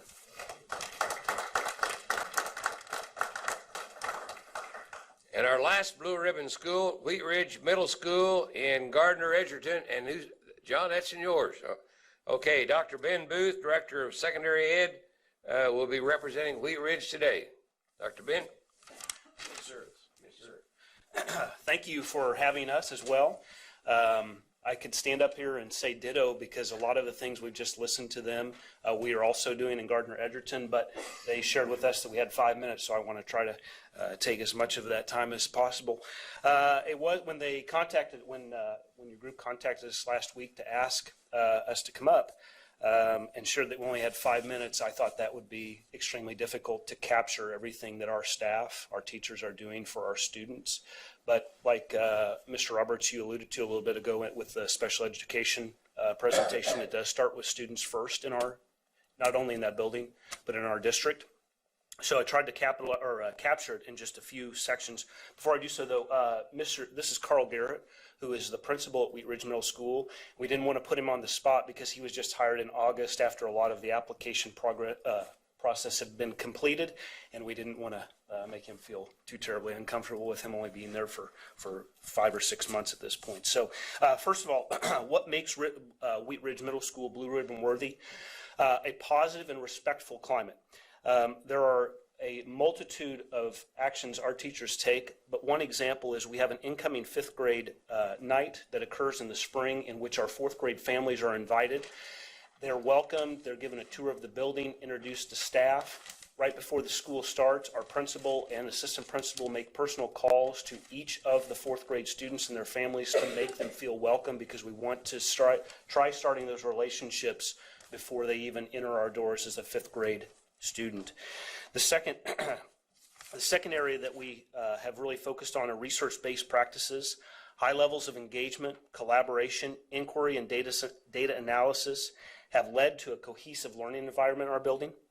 We are committed to differentiating instruction to meet the social, emotional, and academic needs of each student. And again, like one of you suggested, we too are just dipping back into and reinforcing our MTSS process, so we are recommitting ourselves to that process. It was also very interesting to hear you talk about your PBIS supports as well, as that is one of our primary focus, and we continue to build upon that work too. Collaboration is also an extremely important part of what our teachers do. We work not only with other middle school teachers in our district, but we also make a concerted effort to meet with middle school teachers in other surrounding school districts to find out what is working, and to provide them or share with them where we're struggling to get ideas. So collaboration is a critical component of what we're doing at Wheat Ridge as well. And finally, the staff is extremely committed. As a result of knowledge, passion, and tenacity of our staff members, as well as the community, we are academically competitive with the biggest and best schools in the Johnson County area, and we're very proud of that. We feel like we are preparing our students for their future and to be positively contributing members in our community, and we're very proud of that. So we too had the opportunity to go to Washington, D.C., and it was very humbling to be with approximately 350 other schools receiving this award, and only 4 or 5 others in the state of Kansas. So thank you for the opportunity today. Guys, come back up here. The board has some questions. They've been sitting there writing questions all the time you're talking. You'll come back up to the mic, please. Yeah, this is a really big deal, and you know it's a major accomplishment, and your schools and your students and your faculty should really be congratulated for the tremendous work this is. And, do we have questions or comments? Mr. Steve. Thank you, Mr. Chair. I guess this would be to Chanute and your academic standards. First of all, well done, sir. Thank you for your presentation. I'm interested in math standards, and I have an idea that as we promulgate all sorts of standards that will be used as guidelines and have always been used as guidelines, I'm intrigued by those specific elements that you said are targets, specific targets, true standards. So I'm wondering if it's your feeling that your standards are site-specific to your school, or whether or not a group like us could have succinct standards statewide. I think I would answer that by saying that a part of the value of what we do in determining those standards is the process.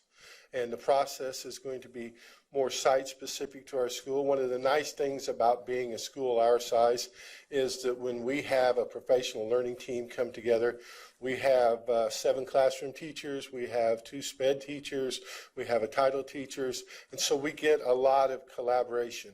The 2 major components, the 2 major things that we look at to determine an essential skill is, number 1, is that skill essential for learning later on this year? Is that something that kids have to be able to do to be able to learn something else down the road?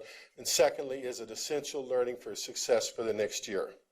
And so I guess I would say that certainly some of those essential skills that we've identified would be probably more general than specific, but I wouldn't want to lose the process of identifying those essentials within a building or within a district. Thank you, sir. That answer your question?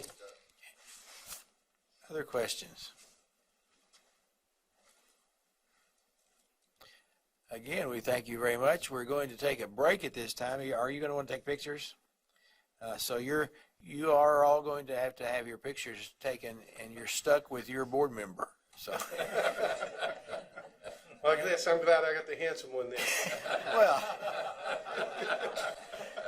there'll be a little more in your check this month. Well, congratulations. Congratulations. We will reconvene at 5 minutes until 3. At this point, we'll have a report on the Teacher Vacancy and Supply Committee. Dr. Myers. Thanks, sir. Good afternoon. It is a pleasure for me to be here to introduce the next topic, which is the initial report to the State Board from the Teacher Vacancy and Supply Committee. With me today are the co-chairs, Dr. Lori Curtis from Kansas State University and Ms. Deb Ayers-Geist from Turner. By way of a little bit of background information, get you up to speed. If you'll recall, it would have been in last spring, Dr. Watson took a tour of Highway 36 just to get out into the field, as he does, touch base. And from that, came home with the reaffirmed realization of the challenges that we're facing in the state with providing an excellent educator in all the classrooms across the state of Kansas. And from that work, or from that realization, created the Blue Ribbon Task Force, which was made up of 28 education professionals from across the state, come together with the mission of studying teacher vacancies and supply for the state of Kansas. The 28 professionals were represented by a variety of different groups in the greater educational community. Through a series of 4 different meetings that took place in the spring into the early summer, good hard work and good examination of the situation was completed, and the Blue Ribbon Task Force came up with 65 different recommendations for consideration and action by the State Board of Education. And these were divided in other groups as well. Divided into 3 different categories of immediate types of recommendations to be implemented over an intermediate time period, and then also long term. When digging into the Blue Ribbon Task Force and reading the 65 different recommendations, they're really wrapped around 8 different areas of concentration. And of those 65, we did some analysis on this, and we have 30 different efforts at least taking place so as to address these different areas that were recommended to help with the challenges to bring more teachers forward. They're listed on the screen there for you. And they're categorized and lumped together for the state board, for the state KSDE, for local school districts, for higher ed, for the other educational entities in the state of Kansas, including the legislature. And so it's wrapped around those 8 areas of concentration. Ultimately, a motion was brought to the state board from a recommendation from the Blue Ribbon Task Force. And pieces and parts of that included the creation of the Teacher Vacancy Supply Committee, which is here, to give you the first report. Also, the report itself was referred back to the Professional Standards Board for evaluation and examination and efforts. And then specifically, the state board took the motion to direct the efforts to take place around 4 specific areas of licensing: the elementary restricted area, multi-year first license, which relates to mentoring work, student teaching options, and comprehensive science. And so it's from that good work that took place that set the table for the creation of the Teacher Vacancy and Supply Committee. And in doing that, in the creation of this committee, we have 10 representatives from the field representing an individual from each one of the state board regions, 2 members from higher ed, 2 from the central office world, 2 from administrators, 2 from classroom teachers, and 2 from the field or local boards. And then also joining us are 2 state board members on the committee itself. So with that, I'm going to turn it over now to Dr. Curtis, who will walk you through some of the initial slides and then turn it over ultimately to Ms. Ayers-Geist. Thank you for listening to us today as we explain the work that we're doing. We're pretty excited about it. One thing that I value most about being in this committee is the different voices that we hear from around the state and from we each have our own different lens of how we look at things. So I think that's been a real powerful piece of the 2 meetings that we've had. We met in October and December. We chose to work on mentoring first because the discussion that we held in the group was if we can keep the highly qualified, dedicated teachers that we have, we're one step closer to filling the needs that we have before us. So what we came across in our discussions about mentor recommendations was that we looked at what the regs were, we looked at what we have in place. One thing that was discussed was there wasn't a lot of specificity as to how this looks from district to district to district. And it often seemed like it was a one-size-fits-all. Here is what we do for our new teachers coming in, and this is what we will put them through. In looking at that, one thing we decided is it really should be a mentee-driven concept as far as what mentoring is. We all have different needs, whether we've been a first grade teacher in another district before we come to a new district, or we've been a para for 8 years before we enter our first year of teaching. That mentoring will look different depending on the needs that we have. So we felt it was important that we look at a new program that was mentee-driven, co-created between the district needs and what the new teacher needs, and that it be very reflection-oriented, that there's opportunities for them to reflect on what they feel is needed and what they feel would be beneficial. One thing that we noticed in what has been done in the past is it was stating that mentors be in place by October. Now, when I think back to my first year of teaching, I taught 15 years in public school. By October, I had pretty much decided whether I was going to stick around or not, and I had made it up to parent-teacher conferences, and I had made it through those first few weeks of school. So one thing that was very clear in coming out of this was that needs to change. We need to have mentors in place alongside these new teachers from day one of the school year. They need to have someone that they can be paired with that can help them through those initial days of school. And also that the mentors be carefully selected, professionally licensed and highly effective. You know, if I'm coming in as a first grade teacher, it doesn't necessarily mean that the other first grade teacher is the best mentor for me. Depending on what my experiences are, I might be paired with another mentor. So we want to make sure it's a very responsive process, that mentors are in place before the school year starts so that those new teachers have the best opportunity to hit the ground running when they begin their new position. Some of the other things that came out of our meetings, and what we did with this is we were given great information from KSDE about what was in place, what was expected right now. Then we broke into 2 small groups, and we have a small committee, so that really allowed for honest conversations. And then we came back, brought our ideas together, and met to come up with these ideas. One thing that we talked about was that mentees should be given a needs assessment so they can explain what it is they still are not quite sure about. I find that in higher ed that our teachers that go out, those first year teachers, if they feel they aren't listened to or they don't have a good mentor, they'll come back and ask those questions of us in higher ed. They'll go back to their professors. So they do have an idea of what they still feel they need. So giving a needs assessment so they can identify some things they're not quite sure about, and then allow them opportunities to go observe high quality instruction going on in their districts, rather than them being observed to see what they're not doing well, giving opportunities for them to go and observe others based on that needs assessment.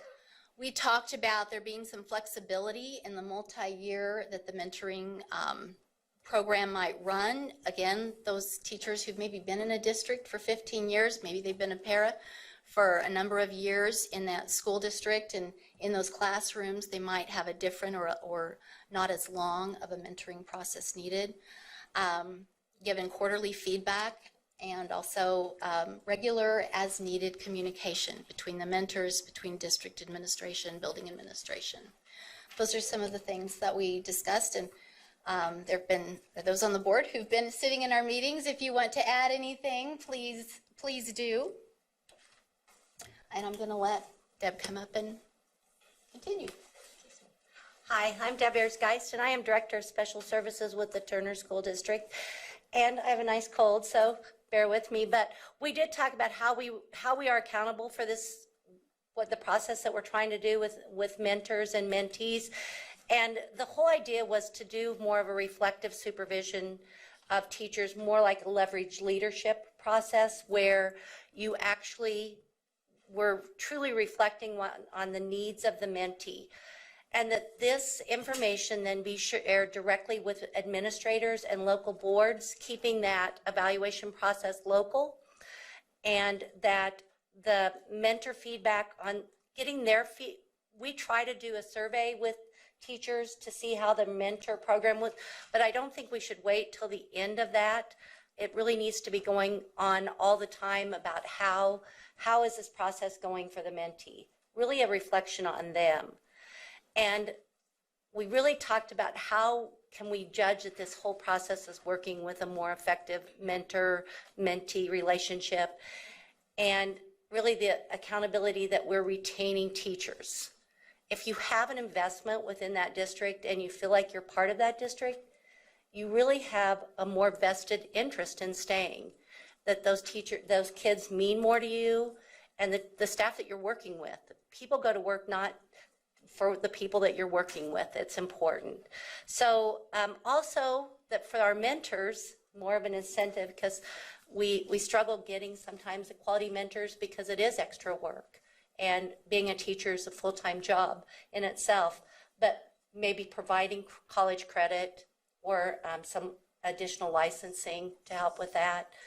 The committee did decide that we should separate the teacher program from the specialist program, that they're really two separate things if you're going to be a specialist as compared to the regular teacher program.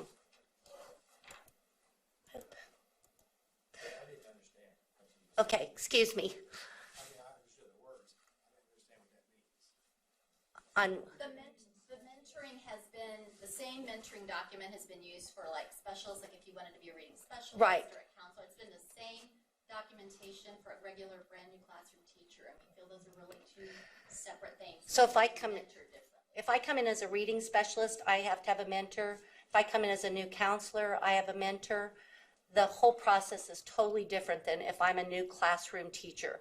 So I think looking at that process in different ways, and really the whole process itself, when we talk about gearing it toward the teacher themselves, whether you're a counselor, a reading specialist, it's really meeting the individual needs of that person and not making it a blanket program. I mean, I look at ours currently now. I mean, this week, our meeting with new teachers was about special education, but one of the people that I have that's in that new mentoring is a special education teacher that's already going through another mentoring, through our special education process. We're not really looking at the total individual needs of those teachers coming in. And I think it has to be specific to them. So That's, sorry, clarifying. Everybody else probably understood it, but I didn't. No, they might not necessarily. Well, our next recommendations are to take what we have and go through the Professional Standards Board and the Mentor Committee, the Regulations Committee, the Professional Standards Board, and then, of course, to you, because there will be some regulations that have to change along the way as we look at the different things that we're bringing up. So those are our next steps. And I know that as we look at the future of the teacher vacancy, we've only had 2 meetings, but I feel like these have been very in-depth and really try. I sit, looking for, we have openings right now. We're looking for teachers. We have to find some way to fill with the quality that we need for our kids. Our kids deserve the very best. And so we want to continue to focus to alternative elementary. And I know it varies where you are in the state with alternative elementary, comprehensive science, looking at the different options for student teaching. We would like to add, even though it wasn't on the original Blue Ribbon, was to target special education. All the districts that I talk to are really struggling with the special education and making this a data quality focus. So. Okay, thank you. Are there questions? Jim? And this is for either of you or both of you. So you spent, the first effort that you've had is this mentoring piece. Okay. And you guys worked the whole process out yourself and talked it out. Okay. Did you check anybody else doing mentoring? Any states or districts? This isn't a new idea. No, it isn't. And I do believe that as we go through this process, that we do need to look at what other states are doing. How about what we're doing in the state? Even in the state, because I think every district does it differently. Yes, pardon me, would you please step to the podium because this is beyond this room. Sorry. People are listening. We did discuss about what different districts, what different service centers were offering as far as mentoring and different universities, what piece they've played in that. That's been part of our conversation as to what it looks like. So the recommendation you're making to us here today is that we should move forward with mentoring, and what action are we going to take? I mean, I did mentoring 25 years ago. I did not have a mentor when I started in education. It was like, go teach. Absolutely. But we know now that teachers are both more successful as teachers, more satisfied in their positions, and stay in the profession longer if they have a satisfactory mentor experience. I think we're hoping that we can bring it towards more definitive what this should look like. For example, right now, only saying you need a mentor by October. Those are the kind of changes we're hoping to make so that every teacher is provided a mentor at the beginning of the school year, and that there is an understanding that this might take more than 1 year to be. My point is this. We're going to do anything, and we're just going to talk about it. I mean, we got a crisis right now. Yes, we do. Okay, and I thank you for your report. It reminded me of a lot of things that we used to do, and that we don't do now because of budget. Okay, because we're asking teachers who are professionals, seasoned teachers, to extend extra time, typically in their plan period, and just getting the mentor and the mentee in the same planning period as a high school is, sometimes, part of the scheduling process, but it works out much better. Or giving up their lunch, or giving up, it's an add-on. And I have to say this honestly, in our field, so many of our teachers do this without compensation. Yet we know that the mentoring programs are much more professional and better organized, managed, and successful if we do, in fact, compensate those teachers who are mentors. And one of our recommendations as a board to the legislature in our package of 2 years was in the area of mentoring. And I don't remember the number. I don't have the numbers in front of me. But it was a sizable amount of money that we recommended that the state put into mentoring. Not that they're going to across the street jump in and just start throwing money at us, but in case they happen to, and they ask us, we do have an amount of money that we recommended. And I just don't want this committee to get, washed in, oh, isn't this cute and wonderful? And, I want to see action. I want to see something change. That's what we want as a board. We don't want 61 recommendations or 65. We want action. We want to see this change. And we know mentoring, thank you for taking it up, is one of the most important things we can do. So it's not that I'm frustrated with you, but I'm challenging us to not just talk about this, but let's give us some numbers. Challenge us as a board to make some changes. Tell us what we need to do. That's the leadership we're looking for from this committee. Thank you. I appreciate that. And I think setting up some of those specifics, like everyone needs a mentor, and one of the ending points, I think what Deb talked about, was that this needs to be tied to some type of credit through higher ed or their licensure, that they can get points for licensure. If they are investing in the mentoring, we have to have that in place. And get PD points for it. Absolutely. Sure. And I just go further that, for instance, on the IPS, we took dramatic action on IPS. We didn't tell them that you have to do this one, but you need to do it. We recommended, now you go figure it out, and here's best practices, and here's a system that will help you in initial dollars to move forward. This board wants to take action and move this forward. We really enjoy the report, but I want to hear at the end of the report, this is what you as a board need to do and to move this forward and make a difference in our teaching community. And I believe that is what we want to do. I feel like we've had 2 meetings. I'm one of those that I want some end results, and we've talked about that as a committee, and that's what I'm so excited about being here. And I do want to bring you specifics. And I think it's you all know it's a big wall we're trying to get over right now. But I believe that once this committee gets going and gets stronger, that we will come with specific things that we want you to pass and to support us. Yes, to do. I want something done. We all do. Sally. I'd just like to respond to what Jim is saying. Jim, when we moved the motion, we required this committee to come to us almost every month to give a report. We've had 2 meetings. They were all-day meetings. Well, pretty good for me, all-day meetings. And you will see specifics, and you will see at this. I think our leadership right now is just giving you a report of what our 2 meetings have been, and you will get those specifics because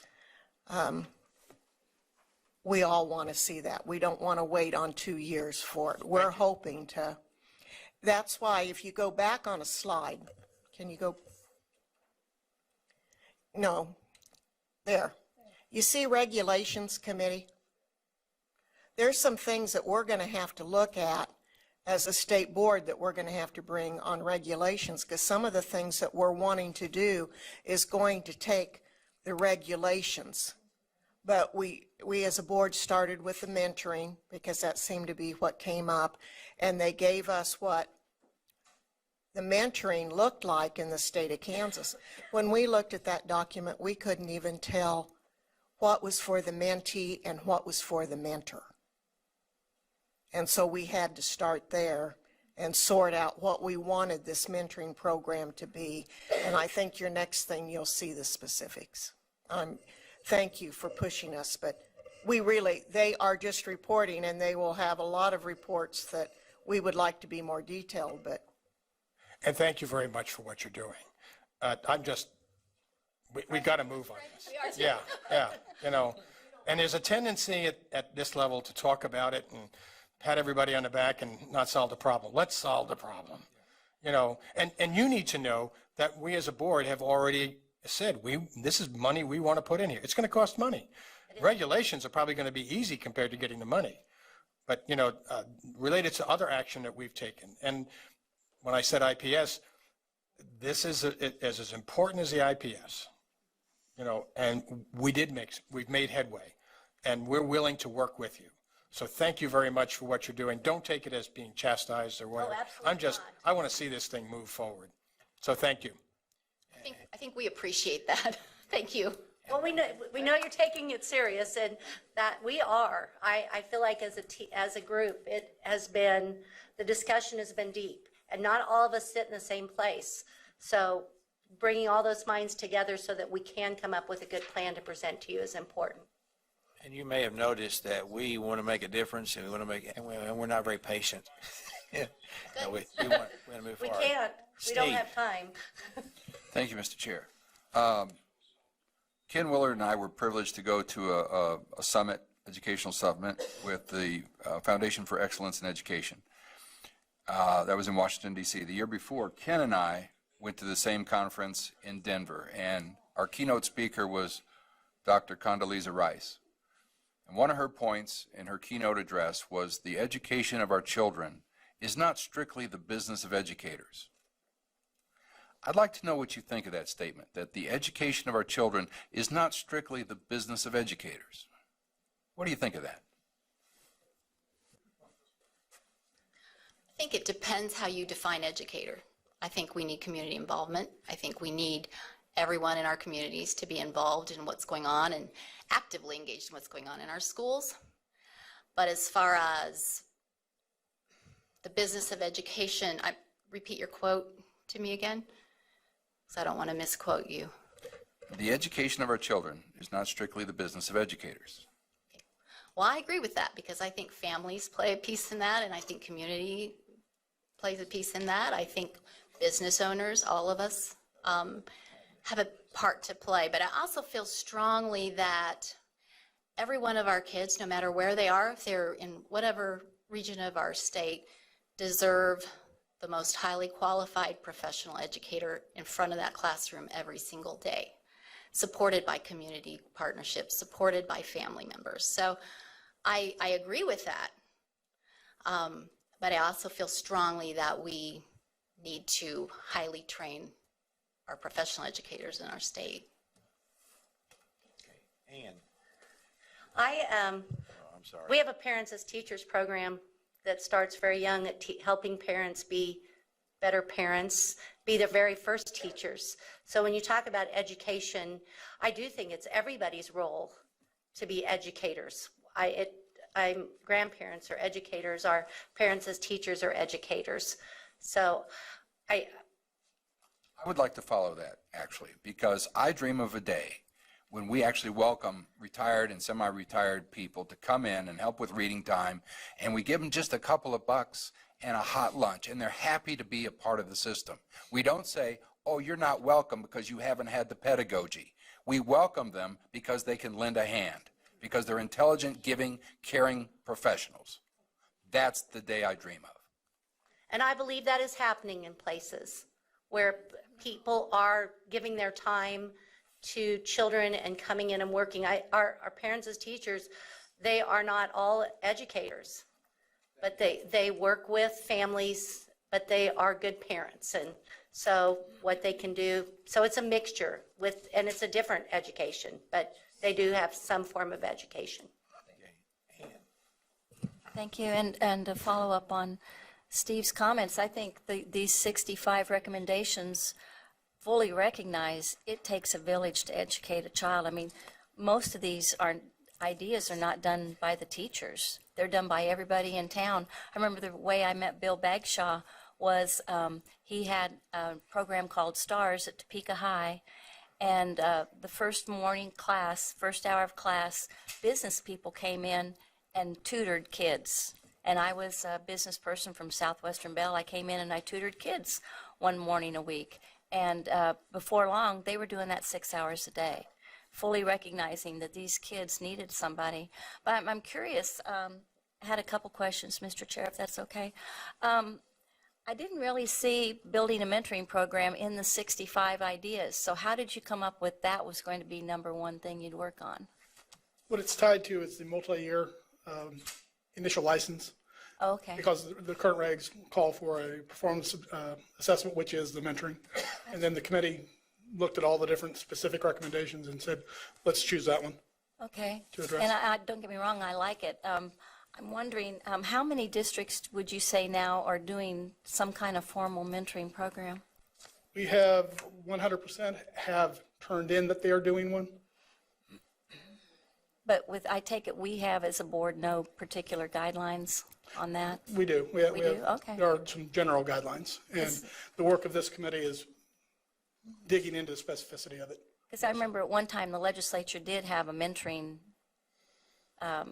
fund. We did have an allocation for that, at least $1 million, and then it went away. I wasn't sure if it was tied to your specific program. Is that where it went to, or There's no at money. the time? It was grants, I think. It was grants? Oh, okay.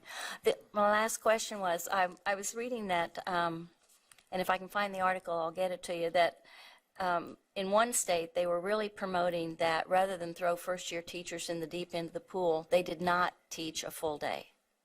They would have at least 2 or 3 hours where they did not teach, but spent time with a master teacher, observing them and learning.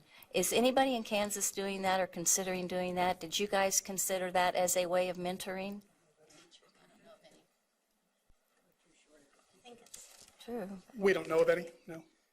Okay. I think, just reflecting here, part of it would be, we have a vacancy of True. teachers. It's hard to not have them in the classroom because we can't fill the current positions we have. So I think we've talked about that, but it's just the people. Yeah, well, I'm thinking in some locations they don't have a shortage of elementary. Maybe they do everywhere, but maybe where they didn't, it'd be something to consider. Thank you, Mr. Chair. Yeah, as hard as it is to believe, a shortage of elementary teachers is becoming common, and that's real hard to believe, but it's unfortunately that's happening. Anything else? I have just a couple of things. First of all, how's attendance at your meetings? We've had great attendance Okay. at our State meetings. council did. Yeah, just a few that have. And at some point, this may not be even your mission, but mentors need to be trained instead of just thrown in, like Jim and I were when we first started teaching. So I would hope that at least somebody is discussing quality programs for training mentors at some time as part of this process or as an alternative route. Thank you for the work you're doing. This is very important. We want to move as quickly as possible. I think you probably picked that up. And we appreciate what you're doing and look forward to hearing from you again with specific recommendations for us about which we may take action. Thank you. Mr. Dennis. Yes, sir. We are anxiously anticipating your update on the legislature.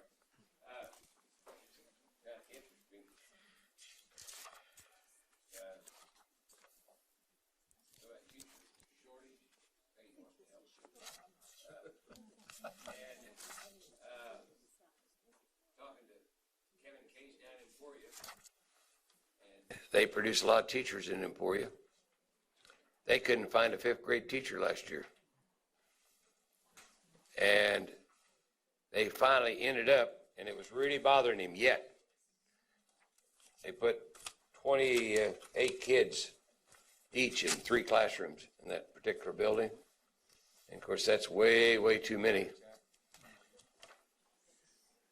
And that is a list of all the standing committees. And I thought maybe it might be of interest to you. I just did this morning, like the calendar came out. This is a list of the things that we're involved in, or I thought you'd be involved in next week. Randy mentioned a little bit of this morning with the House Ed Committee. Tomorrow we're going to do a review of school finance, and I thought the chairman directions on that was very good. Go back to when we were constitutional and come forward. With me? And then the next day, in that committee, the reviser statute is going to review the court decisions. And the Senate Ed, there's going to be a brief overview of litigation by the attorney, and then on Thursday, Sharon's going to do an overview of the block grant and the school finance. And then the real big deal next week's on Thursday. Randy's going to do a state of the state, and it turned out that we're going to do both the House and Senate in the same day. So anyway, the chairman just told me in the Senate Ed, they want me to do in the Senate what I did in the House tomorrow. We'll see how that goes, but we get it scheduled or not, but we can get it worked out. But the House Budget Committee, I think, primarily has been assigned 3 budgets: ours, School of Blind, School of Deaf, and School Finance. So if they get School Finance out, why, their workload will slow down considerably, because then it's just a matter of appropriations, and the appropriations will go to another committee. So, is there any questions you got on anything that I haven't covered you want to know about across the street? This year, I believe the state of the state is probably as early as I can recall. I don't recall it any earlier, anytime in history. And they want you in the bleachers seated at 4:30. And so we need to leave here by 4:10. And when we get through that, get upstairs, go through security and all that, there won't be a lot of time left. And the other thing I wanted to mention is, do you want, it's up to you, do you want to do the last Friday of the month conference calls, or do you rather not? It's your call. You don't have to tell me now. You can decide later. That's fine. What's your preference?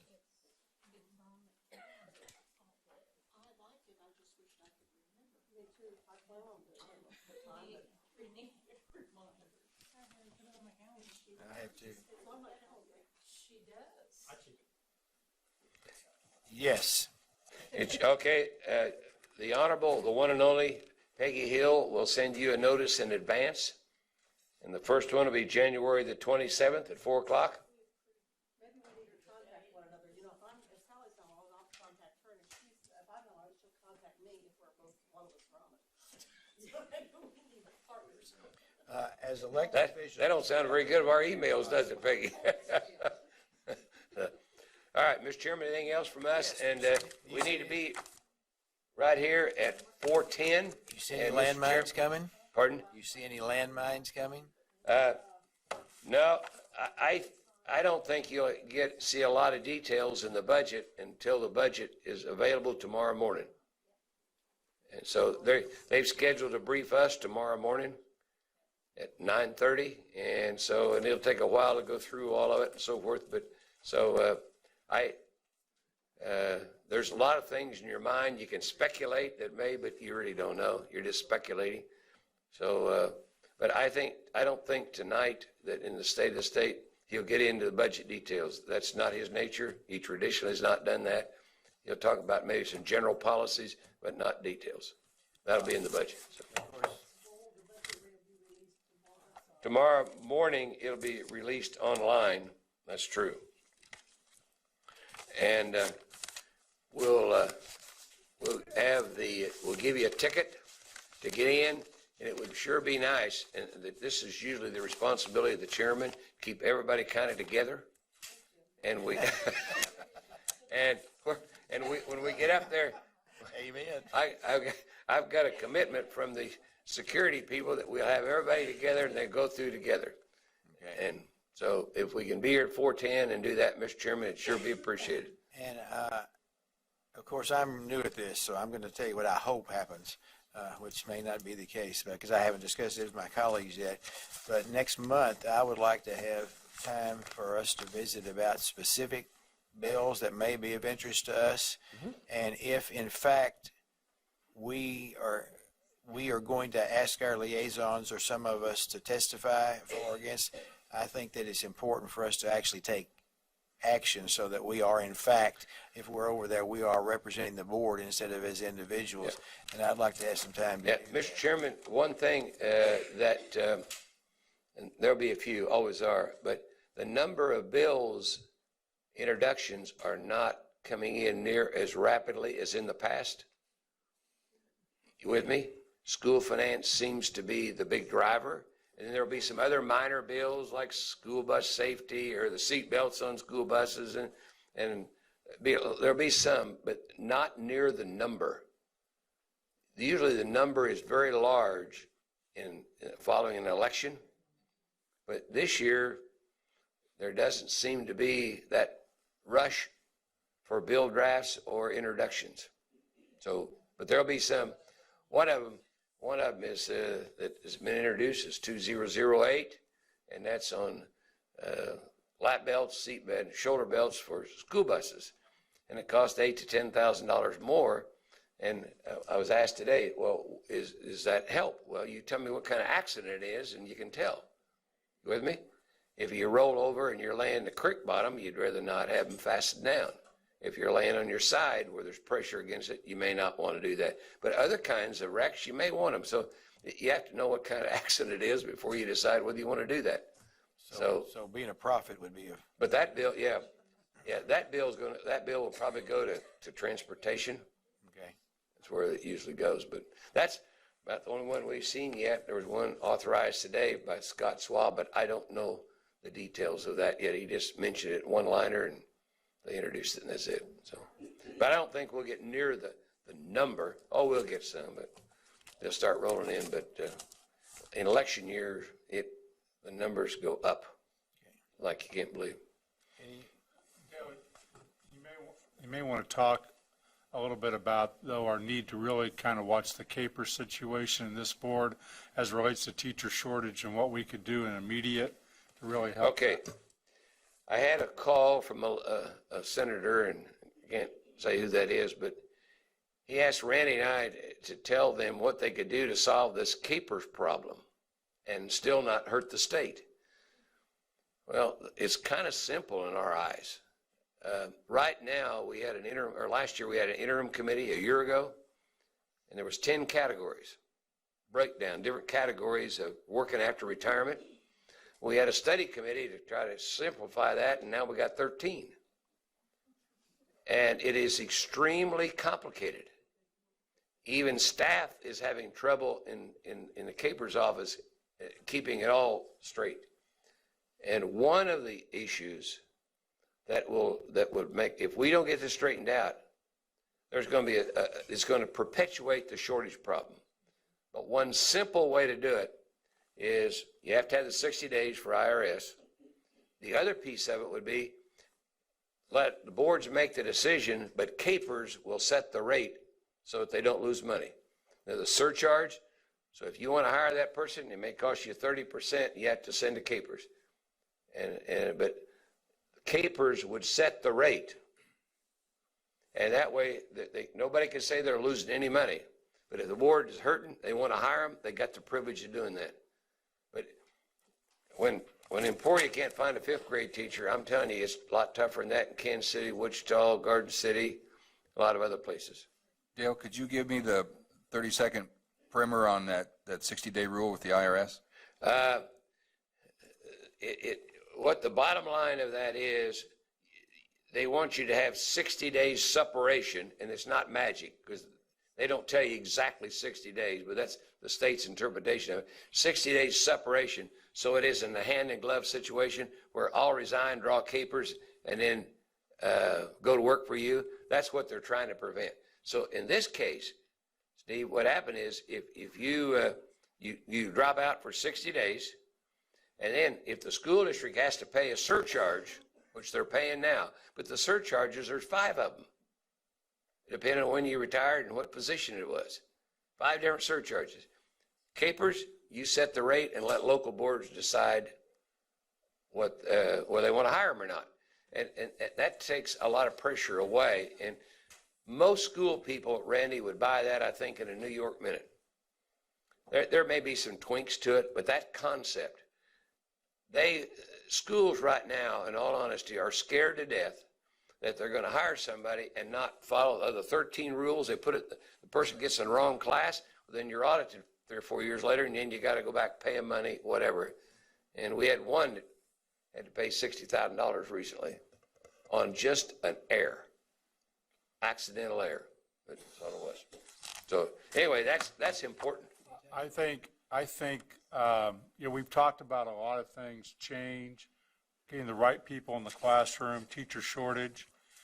The right bill and the advocacy of this board on this particular issue could do more in the short term to bring quality people who have already proven themselves back into the classroom or prevent them from leaving than probably any other single topic you could focus on in this legislative session. And it really has so many factors to it. And no one wants capers to go under, but I think your involvement and how, as Jim said, maybe a position that you want to take, I think could be very important, because if not, we already have people that are being turned away that would love to work as retired educators, and we're going to turn more away at a time when we can't afford to have good quality people walk out the door. And some may be a half a day. Some may, it depends, but this is really important. Randy and I spent quite a bit of time on this working with superintendents, but I tell you what, next month when you get here, unless something don't go wrong, there will be a bill introduced, and we can discuss the exact details of that bill. But most school districts do this, and you guys may want to comment on this. When you hire somebody and say their salary is $50,000, whatever the surcharge happens to be, that salary is reduced by the amount of the surcharge. Yeah, we split it. You split it, okay? And it's negotiated, in all honesty. Dale, one of the questions that keeps coming to me, and I don't know enough about this whole thing to know how to answer, and that is, I've got all these border towns. Well, they can retire in Kansas and go into Oklahoma or Colorado or whatever, and there is no surcharge. There's nothing for them to go to another state, but yet they can't stay in their same state. So how do we? Well. But is that a federal? No, you can do that, but if you're not careful, you can bankrupt. You have to have some rules, or you can bankrupt capers. Everybody at 85 points, retire, start drawing capers, keep working. See, but the surcharge helps hold that down. Okay, so I don't know how to answer people on what's right by that, and I just have to say that it keeps from bankrupting your account. We've got people, you are correct, that's going to other states when they get their 85 points. We also have some doing the opposite. There's some that's retired out of Missouri that's been working in Kansas for, 10 years? 13 years. But it goes both ways, and we'll come out a winner on that if we can get this simplified. Where it's just, if the issue is just the surcharge, then the board can decide. And like Jim said, you can negotiate that. We'll pay half of it, and you pay half of it, and they'll deduct out of your salary. I'd say, Jim, though, that, and Randy, probably majority of them, the teacher pays all of it. Is that fair? High percentage. Now, once in a while, you can, it's not part of the negotiated agreement, it's separate. And so sometimes what'll happen is too, you got a math teacher and you can't find one, or a physics teacher, that'd be a good one. A physics teacher and you can't find one, period. And you got a good one, the board might decide, I'll pay it. I'll pay the surcharge to get them. That's a board decision. But most of them, they deduct it out of the salary. And so it's 50, pay the surcharge, we'll pay you $35,000 and they pay the surcharge, 40, whatever. So really the only thing that the federal government affects what we're doing is the 60-day. I'd say that's true, and let me tell you why I say that. You're going to hear different stories. For example, we've exempt legislative employees.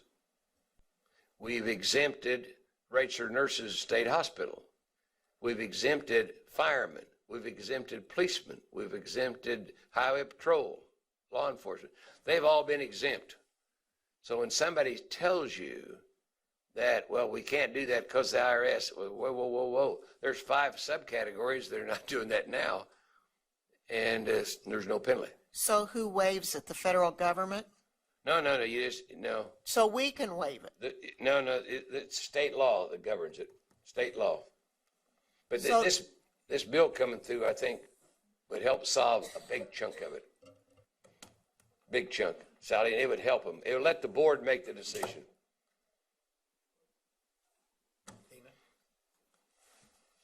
When you were talking about negotiations and,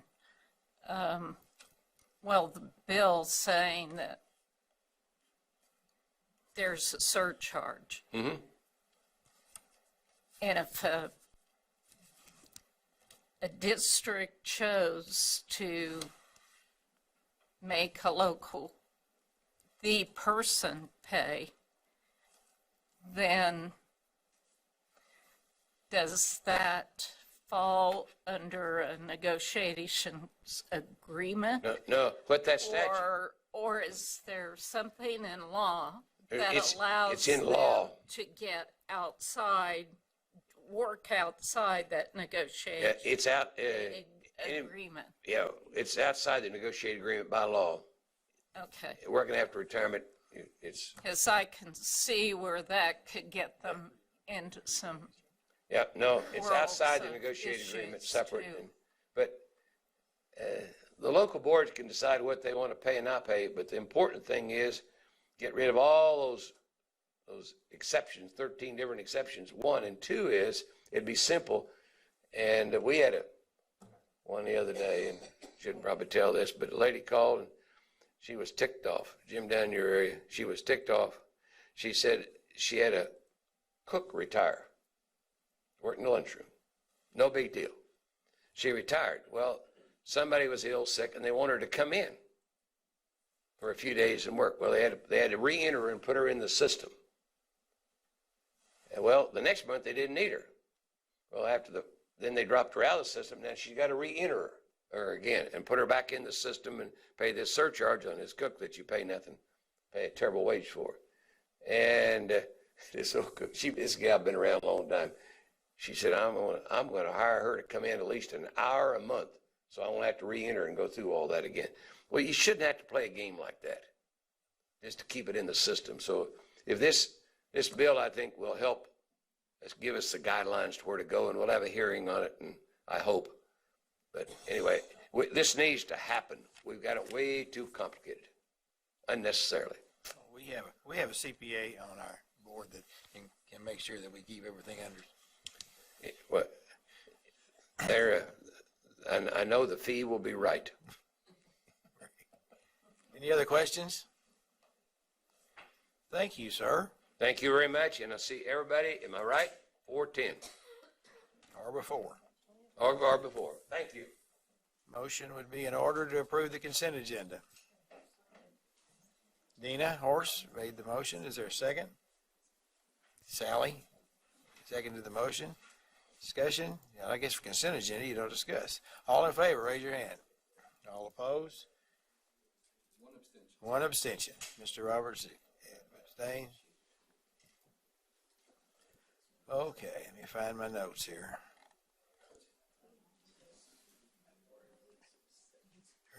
As we've been reminded over and over, we need to be back here at 10 minutes after 4. Remind you that the SEAC breakfast is at 7:30 in the morning on the 5th floor, room 509. Somebody will be available to let us in the north entrance before that time if our cards don't work. And we are recessed until officially 9 o'clock in the morning.